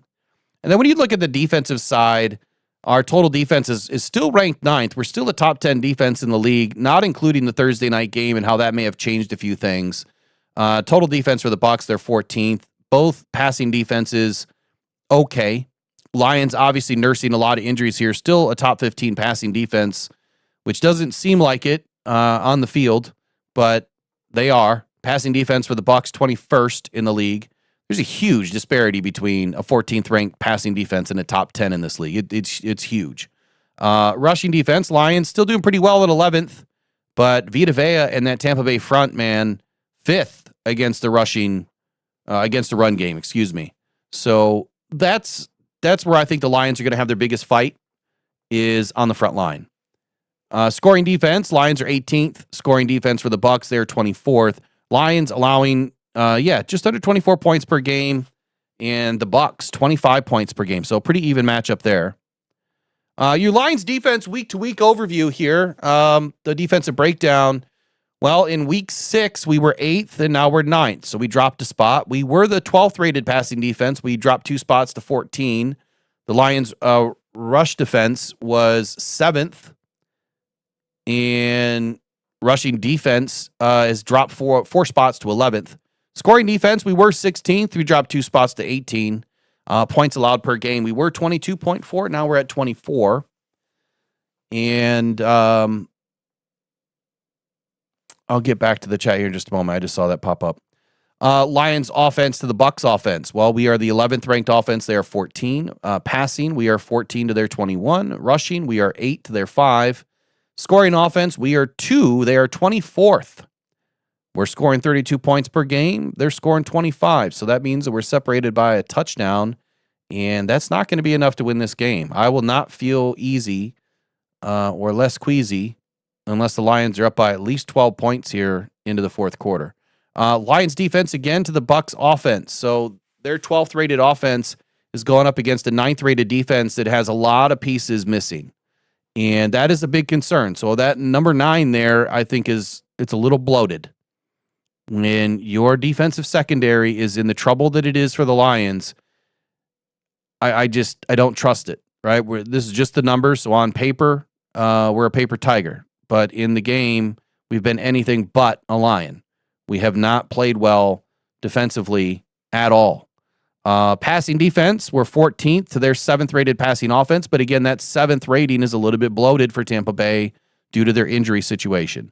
Our run defense is 11th, and quite honestly, it should be much higher. We have allowed too many run yards, but man, did they play well against the run, especially if they don't have, a Patrick Mahomes or, somebody else that they have to worry about. running the football and opening those lanes. Lions will get it fixed this week. Scoring defense, we are 18th going up against their 6th-rated scoring offense. And pretty even matchup here. They're putting up 28. We're allowing 24. My goal for the Lions this week, got to keep them below 20 every week. Lions offense against the Bucs offense. This is super even. Like 354 total yards per game for the Lions to 355 to the Bucs. Passing yards per game, 225 by Jared Goff to 244 to Baker Mayfield. Passing yards per attempt, 8 for Jared Goff, 7.9 to Baker Mayfield.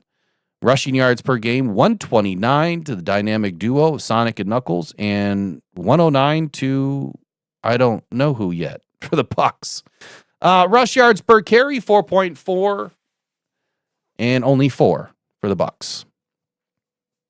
When you take a look at the Lions offense versus the Bucs defense, we start to get into the critical zone here, offense versus defense breakdown. Lions are 4th in red zone offensive rank. We are scoring at a TD rate of 74% every time we enter the zone. Red zone TDs, we're averaging 3.3 per game. And our third down conversion rank, we are ranked 16th right now at 40% conversion rate. And our fourth down conversion rate has dropped considerably to 64%. On the other side, the Bucs defense is allowing a red zone defensive rank of 23rd in the league at 53% TD allowed rate. 1.7 TDs allowed per game is a pretty low number. And the third down conversion rank is 14th in the league. They're allowing 41% conversion rate, which does make me feel pretty good for the Lions. I mean, I would love to have that number higher, but obviously I think that we're going to be just fine on fourth down as well. They're allowing a 60% completion rate on fourth down. Let's flip it. Your Lions defense, red zone defensive rank is 24th, going up against a 28th ranked red zone offensive rank for the Bucs. The Lions are allowing a 67% TD rate in the red zone, 2.3 touchdowns per game. The Bucs are scoring 69% of the time in the red zone and 1.8 TDs per game. Third down conversion rank, the Bucs are 15th in the league, and they're converting at 39% of their tries, where the Lions are 20th in the league, allowing 41% of their opponents to convert on third down. The fourth down conversion rate, well, the Bucs are doing it at a clip of 42%. Lions doing pretty good, only allowing 50% of fourth downs to convert. And then we're going to go Jared Goff and Baker Mayfield. 1,390 yards for Goff. Baker, man, he's putting it up this year. 1,539 yards so far on the season through 6 weeks. And a season completion percentage, Jared Goff has just outdone everybody. 75.9% to 66.2% for Baker Mayfield. Total receiver drops every week. It seems like we're adding one more. Lions have 5 on the season. Baker Mayfield has 7. Goff has thrown 14 TDs. Baker's thrown 12. Jared Goff only 2 interceptions through 6 weeks. Baker only 1. Passer rating 120.6 to 108.5. You know what's funny is, I'll get into that in a moment. Let's talk about some air raid explosives here in passing. Jared Goff has attempted 51 from 10 plus, 18 from 20 plus, 6 from 30 plus, 2 from 40, and 1 from 50. 764 yards through the air so far through this season. And on the other side, Baker is definitely throwing that ball downfield. He loves to pepper that 10 and 20-yard route. So he's got 58 over 10 and 24 over 20. 8 over 30, 4 over 40, and he is pushing that ball downfield 3 times over 50 yards. 881 air yards so far on the season. What's hilarious to me is both of these guys were cast away. And both of these guys are, oh yeah, I see that too, Trace. Thanks. Both of these guys are leading the league in a lot of the stats. So it's kind of fun. And speaking of a guy that played out of his mind last night, Joe Flacco, what a game. Oh, it makes me smile from ear to ear when I see Aaron Rodgers just deflated. Did you guys catch the play last night where Aaron Rodgers he completed a touchdown. He's running downfield towards the end zone, kind of towards the sideline. and one of his players comes up to kind of hug him and accidentally tackles him. And Rodgers gets up and pushes him away and says, "Get the F off of me." Did you guys see that? Oh, I loved it. I get it. Like, what if Rodgers would have got hurt? He's kind of old, right? And I say that, yet I'm older than him.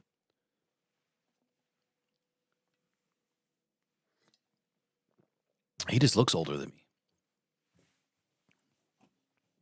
All right, so Detroit obviously has the number 2 scoring offense in the league right now. Tampa, not far behind. Not far behind. The biggest injuries and impact to this game, obviously Terry and Arnold, Devontae Maddox, DJ Reed, Brian Branch, big injuries, right? Big issues. Taylor Decker, is he going to be back? Possibly. Lee McNeil's going to get his first shot. Kirby Joseph, not quite sure what's going to happen there this week. Is he going to be ready to go? We'll find out here in a couple of days. Good news is it sounds like we're going to be getting some players back after the bye. Malcolm Rodriguez, Marcus Davenport, both slated to come back sometime after the bye. Could be 9, could be week 10. But Dan Campbell said November, December, they're looking really healthy. I'm not sure what he meant by that. November, December is a long way away. Why an extra, 5 weeks for some of these guys that are due to be back quickly? Unless December, he was talking about Ahmed Hassanin. I don't know who would be due back in December. That's what I don't know. Who's due back in December? I guess we'll find out. On the other side, though, Tampa Bay Buccaneers injury report now looking good. Chris Godwin, I think he's already out. Bucky Irving, potentially out. Mika Egbuka is doubtful, and honestly, he's expected to miss some time. So he should be out. Mike Evans now trending towards being able to play on Monday night. We'll have to follow the story later today and see what the injury report says. Cornerbacks could be returning McCollum and Morrison. Jamel Dean returned last week, played pretty well. Obviously, we know Kalijah Cansey's out for the season, so that's not going to be a big deal. Defensive scheme and structure for the Bucs. We know that Todd Bowles commands one of the most aggressive defenses in the league. He always has. It's aggressive. It's pressure oriented. He's proven really resilient. With his defenses lacking through injury or not. It seems like he always puts a good defensive system in place in every game. They run a lot of 3-4 as a base alignment. Obviously, it liberally mixes a lot of fronts in. A lot of sub packages are frequent, and he deploys 5 defensive backs quite often. If I see a lot of defensive backs in this game, that's where I'm going to run the ball, right? I don't know why you wouldn't, but we'll see. We'll see what the Lions do. They're pressuring right now at least 34% of the time, which is 6th highest in the league. Jared Goff does well against the blitz. He always has. He's been one of the better quarterbacks under pressure by getting rid of the ball in as quick as 2.6 seconds or better if needed. That's where the dink and dunk comes from, right? When you have to get rid of the ball quickly, you're having to throw shorter routes. If you're running guys on longer routes, that's where you have a lot of mistimed plays or potential for interceptions. You need guys to run some shorter routes. Obviously, I want to see a layered concept against the Bucs. I want short, intermediate, and long on the same play. I know that they try to do that at times. I don't see it enough, but I want to see a layered passing approach against the Bucs. Have your outlet, have your short, get your intermediate, get Sam Laporta on the seam, and make sure that you're getting, Jameson Williams deep so that you have an opportunity if it presents itself. I want to see J-Mo taking the head off of this thing. And just like one of the callers today, not getting the ball downfield enough, it's a problem. J-Mo should be streaking and getting downfield, often. If you don't want to gas, J-Mo out, put Tesla up to the match, or put him in at an opportunity to take the defensive top off, right? He runs sub 4.4. That dude can fly. He can flat out fly. Let him go. Let him use his legs. Save J-Mo a little bit. Obviously, in the coverage side for the Bucs, they're pretty good, man. They blend a lot of man and zone together. They favor man in high leverage situations.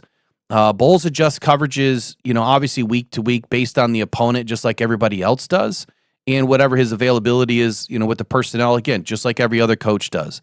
They have an elite, run fit with Vita Vey, anchoring that middle. They rank fifth. He ranked fifth last season, I believe, in 2024. But they consistently generate, unblocked and quick pressures.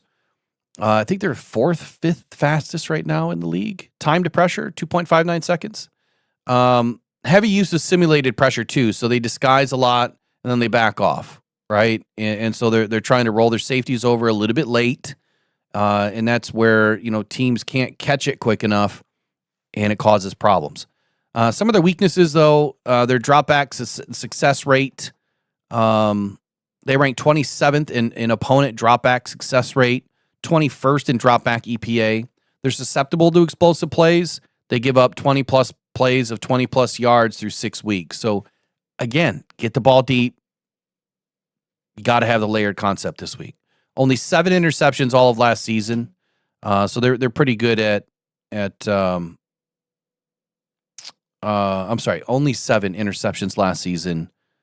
They're not very good at taking the ball away. So far through this season, though, I need those numbers.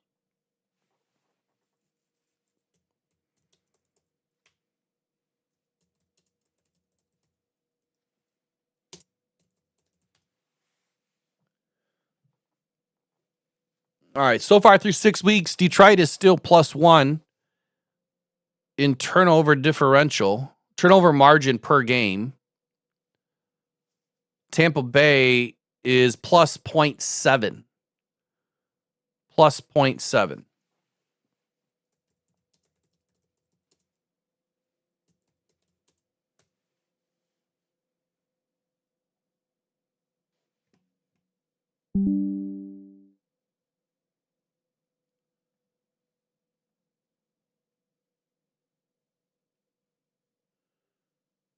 Interesting. I'll have to figure that out later. On the season right now, the Detroit Lions are +6 in total turnover differential, and the Tampa Bay Bucs are +4. They have 4 interceptions, 2 fumbles on the season. They've only given away the ball twice on a fumble and an interception. The Lions, 6 interceptions, 3 fumbles, totaling 9 takeaways this season.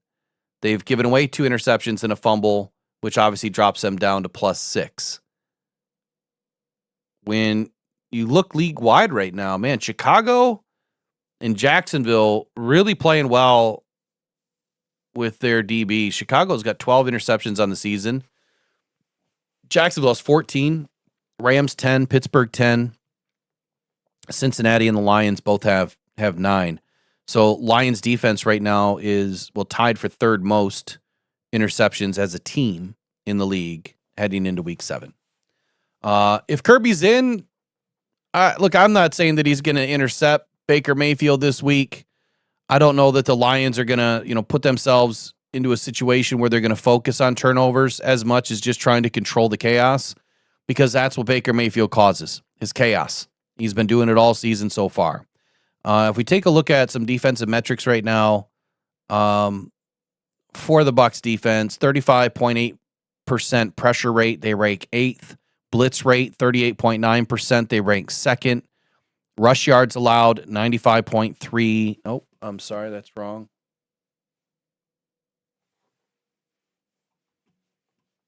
Hold on. We already went through that. Never mind. Scratch that. Here's how the Lions going to attack this defense this week.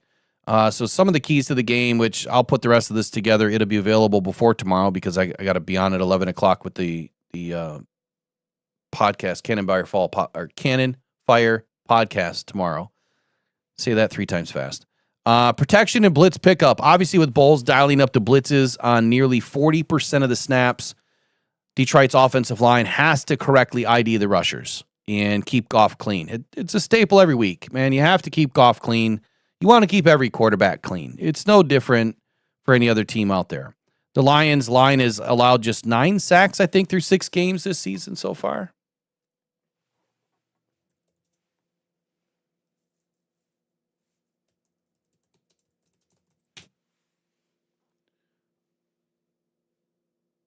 Let's see. Yeah, 9 sacks. 9 sacks through 6 games, ranking 9th in the lowest sacks allowed per pass play percentage, which is pretty good. Early down efficiency, Detroit is 4th in the league on early down success, consistently running the ball, 57.7% on first down, and keeping manageable down distances. You know, if it were me, like, why is Morton not flipping that a little bit? Like, everyone could look at that stat that you're pretty much running the ball 58% of the time on first down. Why don't you come out with a pass? Matter of fact, why don't you just come out with a deep shot and really just screw things up? Come out with a deep shot,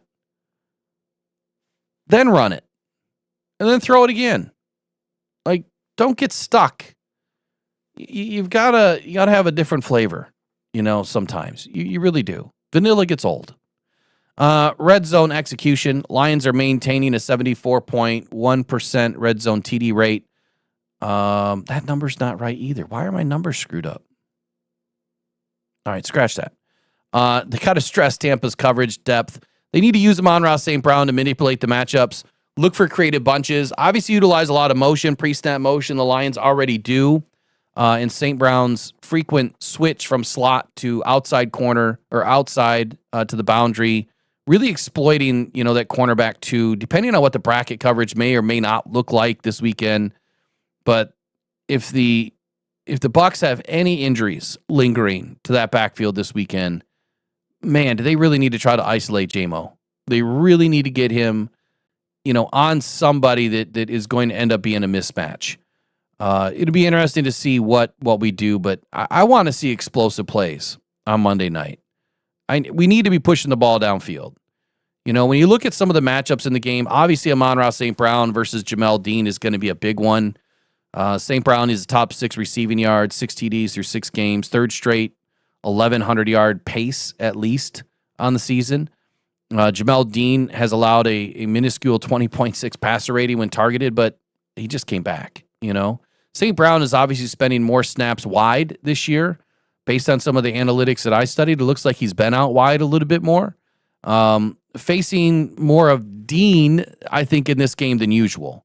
Mismatches may emerge in the slot if Dean does shadow St. Brown, which could be expected, and force less experienced Buck corners like McCollum or Parrish onto Williams and Laporta, which, if that happens, Laporta and Williams should have a big game. I'm already thinking that Laporta is going to have a big game anyway.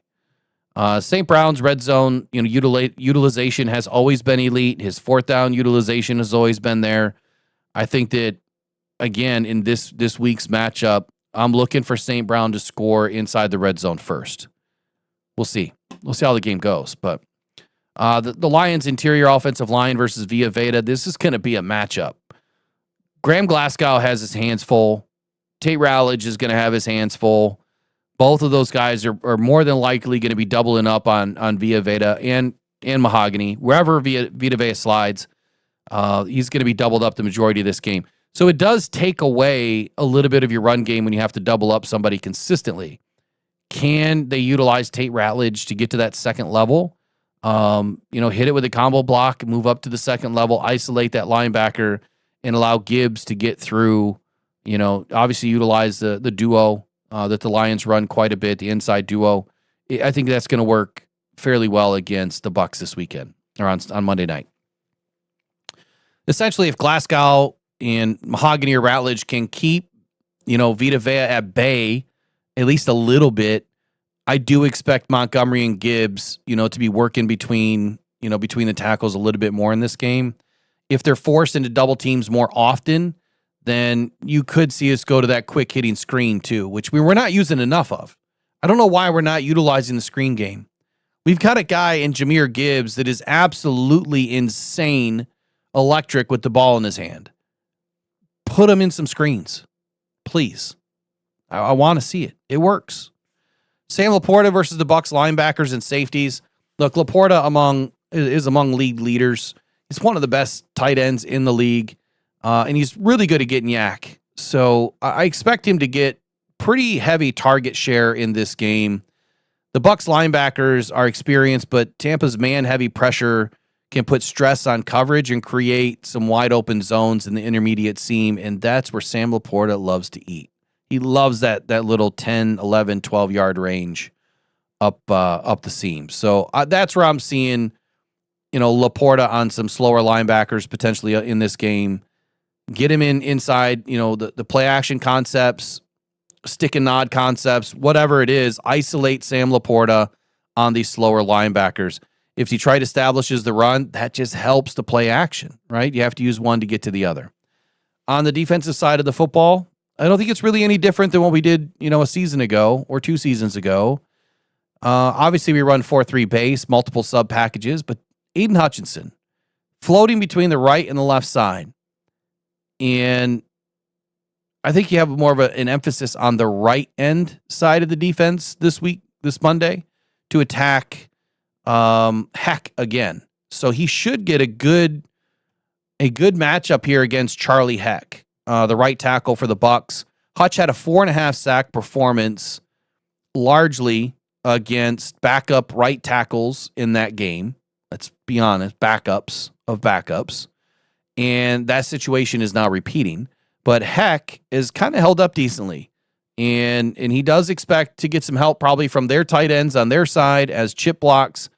But if the Lions' defensive line can win with 4, which they should be able to against the Bucs, and the depleted secondary that the Lions have needs it, then Aiden should be able to give Heck some heck. Let's just be real. I think that this is going to be a good game for Aiden. Aleem McNeil's back. So what does that do to the interior offensive line for Tampa Bay? Obviously, his return is significant, but how should we expect him to play in his first game back? That's the biggest question, especially against the Tampa. If they can get their run game going, if they have any sort of success there, I don't want to see Aleem get exposed, being back for his first game, but it sounds like he looks good. He's ready. It's just now he's got to get the speed underneath his feet. I expect Aleem McNeil to do what he does. He may not be able to get in the backfield a whole lot on Monday night, but I expect him to stop the run. I expect him to be, a big-time run clogger against the Bucs, especially if, they're leaning on, some of their backups, which, by the way, are Rashad White, and he's not a slouch, right? They also have Sean Tucker. So Rashad White's no slouch. I mean, expect him to be able to eat some yards. And then there's also this other guy that we're going to be seeing on Monday night, Mr. Teddy Bridgewater. So we get a chance to see him again. Doubtful he's going to play, obviously, but obviously good to see Teddy, man. I'll get more into this, obviously, as I finish the rest of my analysis, but I just wanted to give you kind of a quick, some quick hitters, I guess. Impact players in this game. I mean, we know their names. It's Jared Goff. It's Amon-Ra St. Brown. It's Sam Laporta. These guys got to come to play. Jahmyr Gibbs, David Montgomery, they got to do their thing. Aiden, Aleem, even though it's his first game back, they have to be ready to rock and roll. I'm expecting a bigger game out of Tyleik Williams this week, especially with DJ Reader's injury. I can't imagine, even if the Lions play DJ Reader, that they're going to keep him in there a significant amount of time. I think they're probably going to try to hold him back as much as possible to make sure that he doesn't further exacerbate his back injury. But that's all my speculation. That's nothing that I've heard or know, but that's what I would expect anyway. As far as Tampa Bay, man, we got to take away their playmakers. If Mike Evans is back, look, it's his first game back. You should be able to control him. He's getting a little bit older. He still plays at an elite level. This might be the first year he doesn't get 1,000 yards. That's pretty crazy, right?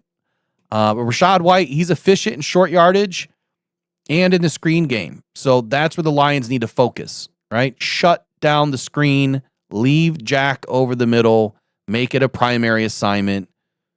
Don't let Rashad White get loose on the screen game. That's really it.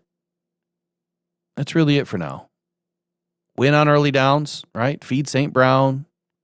Run with balance. Don't get stubborn, Morton. Attack the Bucs right side on defense. Limit the explosives. And let's steal a couple of possessions while we're at it.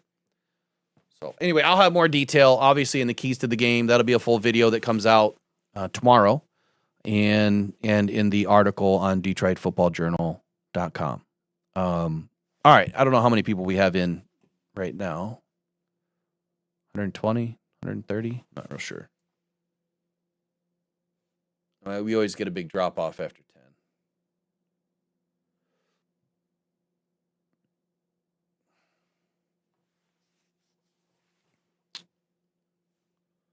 All right, let me get into the chat. Phone lines are still open. If you want to call, I'll hang out for another, I don't know, 5-6 minutes or so. I have no idea. U of M dad, I'll have to look. It's more than likely not even close. I think there's 100 tickets for each.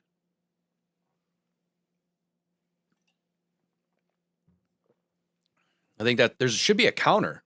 There should be a counter on it.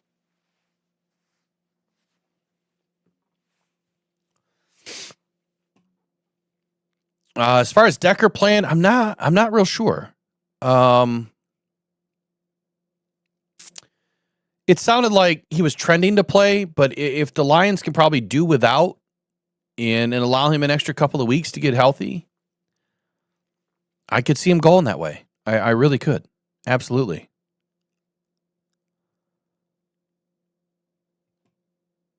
All right. Anything else I missed in the chat? Oh, I did. I know I did. Hold on. Let me go back. The Lost Angels. Hey, appreciate your $1.99 super chat. Says NFL is going to make us lose because of the fallout. Oh, I hope not. I hope not. But appreciate you, man. You know how the NFL is. No respect for the Lions right now. Absolutely no respect. The UTEP. So I started to try to dig into that this morning. I just didn't get enough time. Honestly, just trying to find the damn study has been hard enough. Like, I see all these little articles talking about it. I want the study. And wait, hold on. I think I just found it. I didn't click on this one earlier because it's from the New York Post. What is the New York Post? Yeah, I got it now. I can read it. Here, let me just read it. Let's just go through it. Hate to end the day on this. Oh, well.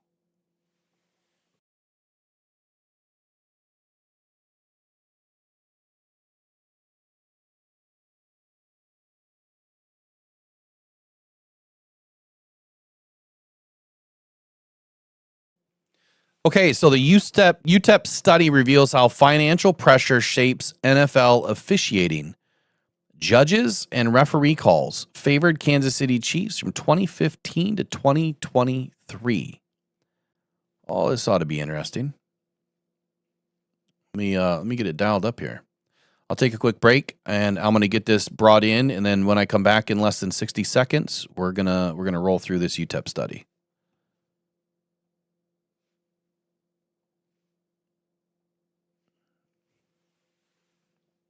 Yeah. On my phone was Peyton Manning. He said, Jeff, I feel your pain. Will you join me in exorcising the curse of Bobby Lane? Just like that, we started winning. Just like that, we were playoff bound. Just like that, way up in heaven,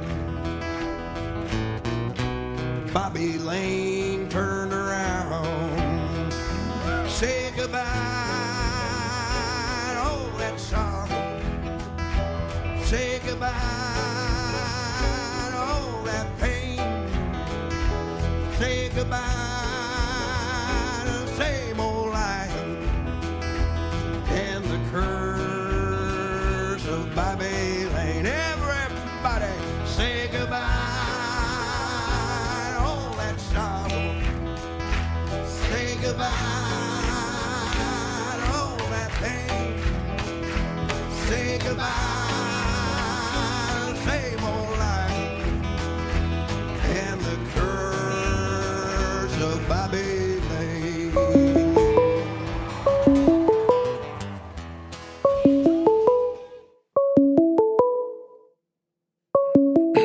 All right, I guess we got someone calling in. Hold on here.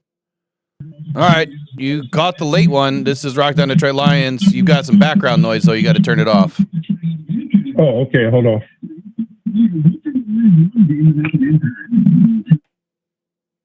Hey, Will. All right, got you. And who am I talking to now? This is Mr. Thomas. Okay, what's going on, man? How you doing? I can't complain. Can't complain. Doing much better. I had a little virus over the weekend, but everything's okay. Why am I hearing music? I don't know. Why am I hearing music? Wait a minute. I don't know what this is about. My phone's trying to. It's probably it might Christ. yeah, it might be playing my YouTube if that's what you're listening to. Okay, I got you. Yeah. I've never got a chance to say hello to everybody. Excuse me, and I thought I'd take this opportunity to introduce myself. I've been talking with you for a while. I love your show. Very knowledgeable, very, very informative, and the chat is just excellent. Thank you. Thank you. No, thank you, man. Appreciate it. We've got to keep Baker from making these out of pocket plays, scrambling and what have you. I do like the idea of having Campbell as a spy, but I'm more concerned about his wide receivers. The guy you were speaking of, the wide receiver for the Bucs, is getting old, but he still has great hands. And he's taller than everybody. That's the guy I'm worried about the most. And we've got to be able to run the ball. And that was Ibuka, you were saying? Ibuka? Yeah. Yeah, and he's hurt right now, so I don't know if he's actually going to play this weekend. Oh, really? Oh, well, believe for us. All right. Yeah, this is going to be a tough test. That Chiefs game was a joke. I saw at least 4 holding penalties at one tackle. And I don't know what the NFL has in mind, but you can't keep Mahomes. You can't help him keep that man on a pedestal like that. That was ridiculous. Yeah, absolutely. But yeah, the fall. I really did want. The fallout's crazy. Yeah, the fallout's crazy, man. Between the game itself and everything else. That's why I'm about to get into this UTEP study that I guess they dug in, deep on Kansas City and looking at all these referee calls from 2015 to 2023 and how it's slanted, the games towards Kansas City. It's interesting. I just found it here in the last minute, but I saw it yesterday. The penalties that they got, 23%, they were for first downs. That's crazy. That's ridiculous. 23% of all penalties for Kansas City resulted in the first down. That is almost impossible. My God, there's 32 teams in the NFL. Jesus Christ. So yeah. They got to write a memorandum or something to these guys. They really do. Someone owes somebody something. So for Monday night, obviously the Lions are pissed off. Do you think that we come in and totally just destroy the Tampa Bay Bucs, or do you still think this is going to be a tough battle? I think it's going to be a tough battle, only because of the quarterback. I don't think the referees will screw it anyway between toward the Lions and the Buccaneers. They're under too much scrutiny now. I do predict that the Bucs will get at least one penalty. I hope that's on a gambling card somewhere. But yeah, it'll be a tough game. I'm predicting 30-24 Lions. Good game. Yeah. Well, cool, man. Yeah. I appreciate the call. Hit us up whenever you got time. We'll be in, Monday through Friday, 8 to 10 at least. Today I'm hanging out a little bit late, and all right. I'm gonna dig into this study. And you have a wonderful weekend, man. Go Lions. Go Lions. Thank you. I appreciate the call, man. Take Thank care. you, man. You too. All right. Bye-bye. Bye-bye. All right. He's still predicting a tough matchup here on Monday night. And all right, let's do this. Let me bring this in. Okay.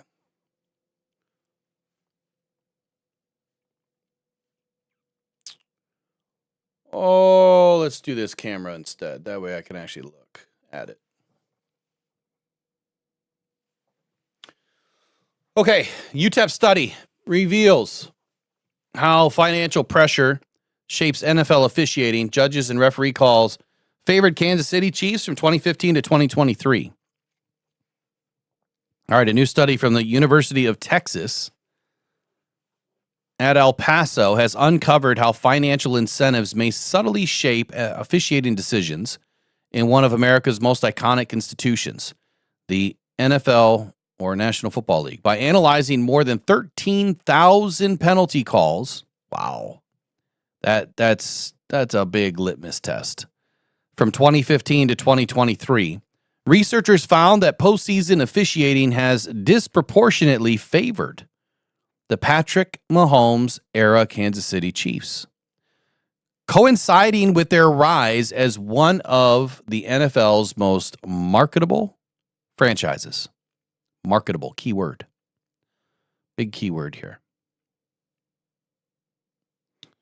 All right, let's see. This was done by Spencer Barnes. He is a PhD. He's also the assistant professor of finance in the UTEP Woody L. Hunt College of Business. He has uncovered how financial incentives may subtly shape officiating decisions for the Kansas City Chiefs. All right, let's move forward. Published in the journal Financial Review, the study provides one of the clearest empirical looks at how financial pressures can influence real-time rule enforcement. The UTEP research team said, unlike traditional regulatory settings, NFL officiating, which is carried out by referees and judges, offers immediate and publicly visible decisions. This transparency offers a testbed for whether economic reliance on high-profile entities alters enforcement behavior, a phenomenon known as regulatory capture. A lot of big words here. Our findings suggest that when the league's financial health is at stake, rule enforcement may subtly shift to protect market appeal. Ooh, let me read that again. Our findings suggest that when the league's financial health is at stake, rule enforcement may subtly shift to protect market appeal. That is a damning statement. Said by Spencer Barnes, PhD, assistant professor of finance at UTEP. Went on to say that the fact that postseason penalties consistently favored one franchise while similar dynasties showed no such pattern points to the powerful role of financial incentives in shaping supposedly neutral decisions. I'm liking this. All right, the study shows that during the playoffs, which the research team identified as the NFL's most commercially valuable period, penalties against opposing defenses of the Chiefs' offense were significantly more likely to result in first downs. Let me read that again. The study shows that during the playoffs, which the research team identifies as the NFL's most commercially valuable period, meaning they're bringing in the most money through commercials, right? Penalties against opposing defenses of the Chiefs' offense were significantly more likely to result in first downs or, right, cover more yardage and fall into subjective categories such as roughing the passer or pass interference. Sound familiar? Importantly, these facts were absent for the Tom Brady New England Patriots era. Yeah, I don't believe that. But again, if there's a study, I'll read it. I'll say it again. Importantly, these effects were absent from the Tom Brady era New England Patriots and other recent Super Bowl contenders, suggesting the phenomenon is unique to Kansas City's emergence as a television ratings powerhouse. I really don't understand why they chose small city, middle America. Whatever. Then let's see. Spencer explained that may be the result of financial pressures on the league stemming from the sharp decline in TV viewership and ratings during the politically charged 2015 to 2017 seasons. just before Patrick Mahomes became the Chiefs' quarterback. The implications extend beyond football. The research team says the study draws parallels to financial markets, corporate governance, and regulatory agencies where dominant players may enjoy advantages, not because of explicit corruption, but because institutions under pressure adapt to preserve stability and revenue. Interesting. Let me get Jeff working on something. Hold on here. All right, Jeff, can you find the data for the NFL's profit and loss statements between 2012 and 2020? Thanks, Jeff. Okay. Let's move forward. This research not only deepens our understanding of sports governance, but it also illustrates a larger societal concern. When financial pressure weighs heavily, impartially can erode. Hold on, let me read that again. This research not only deepens our understanding of sports governance, but also illustrates a larger societal concern. When financial pressure weighs heavily, impartiality can erode. I thought I read that wrong. That was John Hamjamarkau, PhD and Dean of UTEP's Woodley L. Hunt College Business. Quoted said, Spencer's work demonstrates the power of academic inquiry to reveal hidden dynamics that affect fairness, competition, and trust in institutions. Yeah, no shit. Okay. That's a pretty damning cover story here. There's a link in here somewhere. Where is it at? Here it is. Let's see what this study shows. Man, how long is this?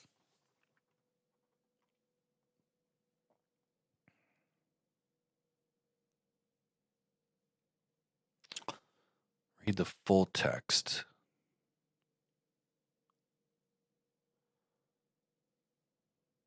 Oh, I got to pay for it. PDF downloadable and online access. All right, the abstract tells you this. We examine how financial pressure influences rule enforcement by leveraging a novel setting. NFL officiating. Unlike traditional regulatory government environments, NFL officiating decisions are immediate, transparent, and publicly scrutinized, providing a unique empirical lens to test whether a worsening financial climate shapes enforcement behavior.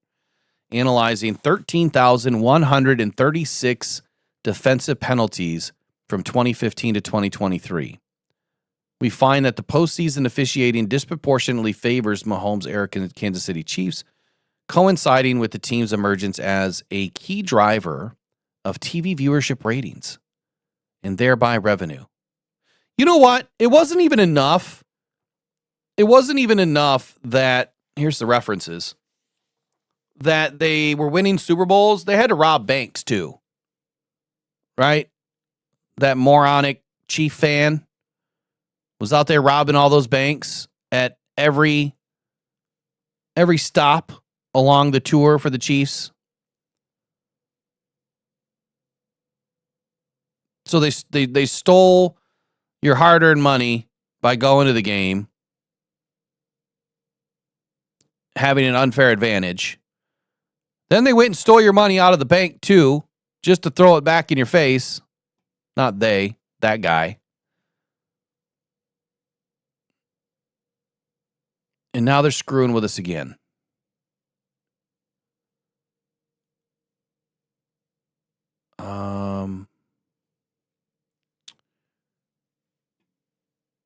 Interesting.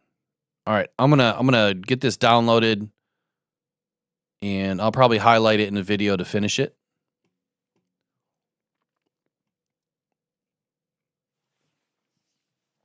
Am I not surprised? I'm not surprised. I'm really not surprised. All right, so Jeff just came back with this information. In 2012, the estimated revenue for the NFL was $9.5 billion.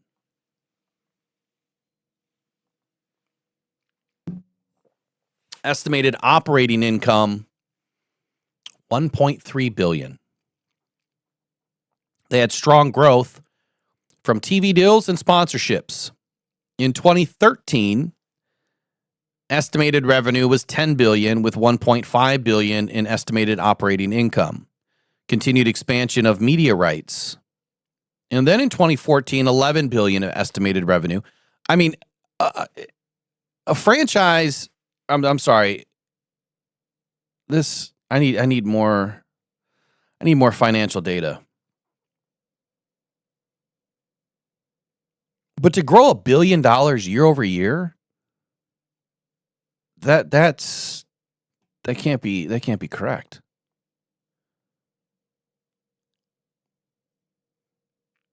And if it is, that's craziness. I mean, I guess it's not as crazy when you have 32 teams that is pulling in the kind of money that they are. I mean, I guess you could really see it. Here, I just got some data from Statistica. See, this is what I do in my time when I start investigating crap. This is what I do. Total revenue of the NFL. Apparently, I need more access. Hold on.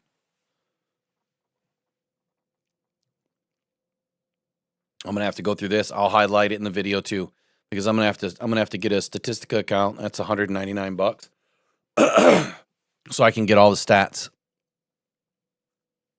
all of their revenue stats. I might make this into a couple week project. Come back to it because it's gonna be a lot of work, and I'm only one dude, and I got to stay focused. This is too easy to run down the rabbit hole. Way too easy. Oh, Ornery of MDad, we're thinking the same way. You just said the same thing. But anyway, if you go back to 2012 to 2020, right? They went from $9.5 billion in estimated revenue to $16 billion in estimated revenue in 2019, with a net operating income of $2.5 billion. A growth from 2015 to 2019 of $4 billion. And get this, in 2017, ratings dipped, but revenue held steady. In 2018, streaming deals and sponsorships were expanded.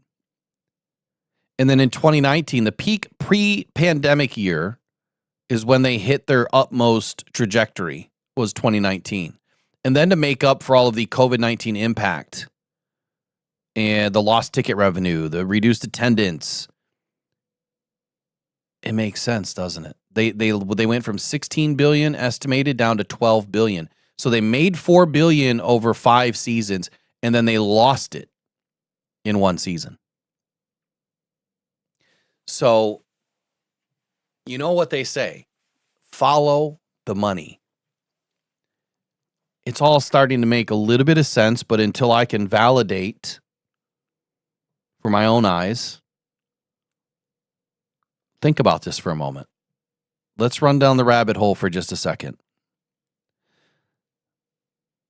The COVID-19 seasons, whether you call it 2020 and 2021 or whatever, right? They lost a lot of money. Games are played without fans. You're not selling $10 sodas that cost you 10 cents to make. You're not selling $15 popcorns that cost you 15 cents to make. Right? That's a lot of profit. Oh, by the way, the majority of the people working in the concession stands, unpaid volunteers. Unpaid volunteers. Pure profit. All you're doing is turning the lights on, running the machines and the equipment. So, the Lions are suddenly good, right? They got a great team. I don't think that the Lions have ever really been propped up by calls. If anything, we've had a ton of calls go against us. But if there was ever a time that the NFL needed a boost of income, when was it? After 2020. After 2021. Dan Campbell's first season, still getting out of that post-pandemic era. And what happens? The Lions turn everything around midway through 2022, and in 2023, they go to the NFC Championship game. What happens the next year? Ticket prices go sky high. That amount of money that's going back to the NFL, when you just added a 15% tax on all of your seats and more, I mean, let's do some simple math. You have 65,000 seats, right? And let's say your average ticket cost is, let's say, $250. And they're sold out. That's average ticket cost. That's not including the resale value and all of the fees that go back to the team, because all those fees don't go back to Ticketmaster. They go back to the team. They're the ones that are setting the fees. But just at a base value of $250 a ticket, that's $16.25 million per game. Multiply that by 17 games on a season. That's $276 million just in game ticket revenue alone. Well, if you were to add another average of, let's say, $50 a person that they spend in that establishment, which, you know, you got some people that are spending hundreds, you got some people that are spending nothing, you have some people that are spending 20, call it $50. That's an additional $3.25 million times 17 games. That's an extra $55 million in a season.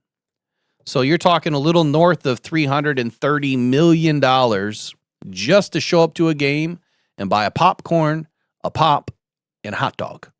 $50. Maybe even some candy with that. Maybe.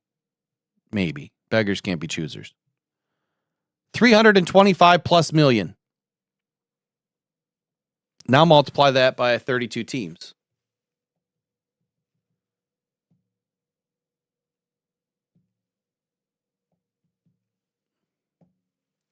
$10.4 billion. So the numbers add up. And that's pretty damn close to what I was just reading.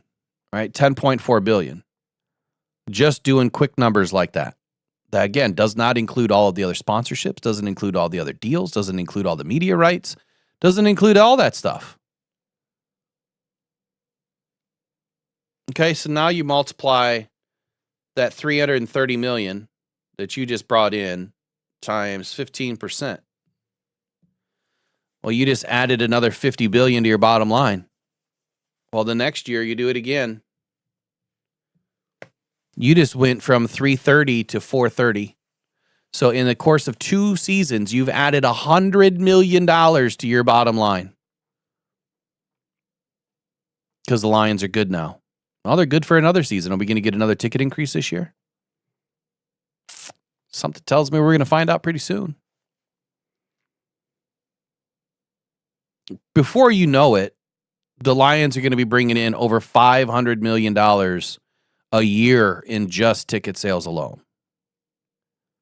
And then it's probably already happening. So I didn't include the suites. $50,000 a game, $20,000 a game, depending on where you're at. Right? I mean, there's a lot going on here. Follow the money. They had an immediate injection of cash. That's why the salary cap is so high. And it's why it's growing at an alarming rate, because of all of this extra money that has come into the league. And again, am I saying that the Lions are complicit? No, I'm not. Not at all. I think that they're just following the process. And I think the process has been laid out for them. Do I think it is a league-wide mandate that they need to make more money? Sure. Now, if the league can do their job and make you more marketable, if the league can do their job and turn this, from an entertainment business or from a nonprofit into an entertainment business and market your team and set the stage early so that you have a narrative to follow, and that eventually makes them more money. Because what's happening right now? What just happened? How much money did YouTube just make out of all of these videos popping up, right? And all these live streams with everyone talking about. They just made oodles and oodles and oodles, right? For the $5 that I'm going to make today for doing this live stream, $5 is what I make for doing this for 2 hours. Because we don't get enough views. One video that I did will out earn an entire month of live shows. One video. And that was about the scandal. And so if that one video can out earn the live shows by 40 times, maybe even 80 times when it's all done, what do you think's happening on the other end?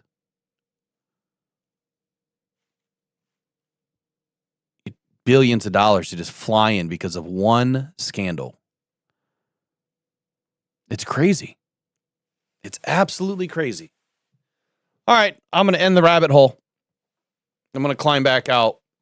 I'm going to go get some lunch. I'm going to get to work. Don't forget, tomorrow, Cannon Fire Podcast. I'll be on that around 11 a.m. I will share all the information.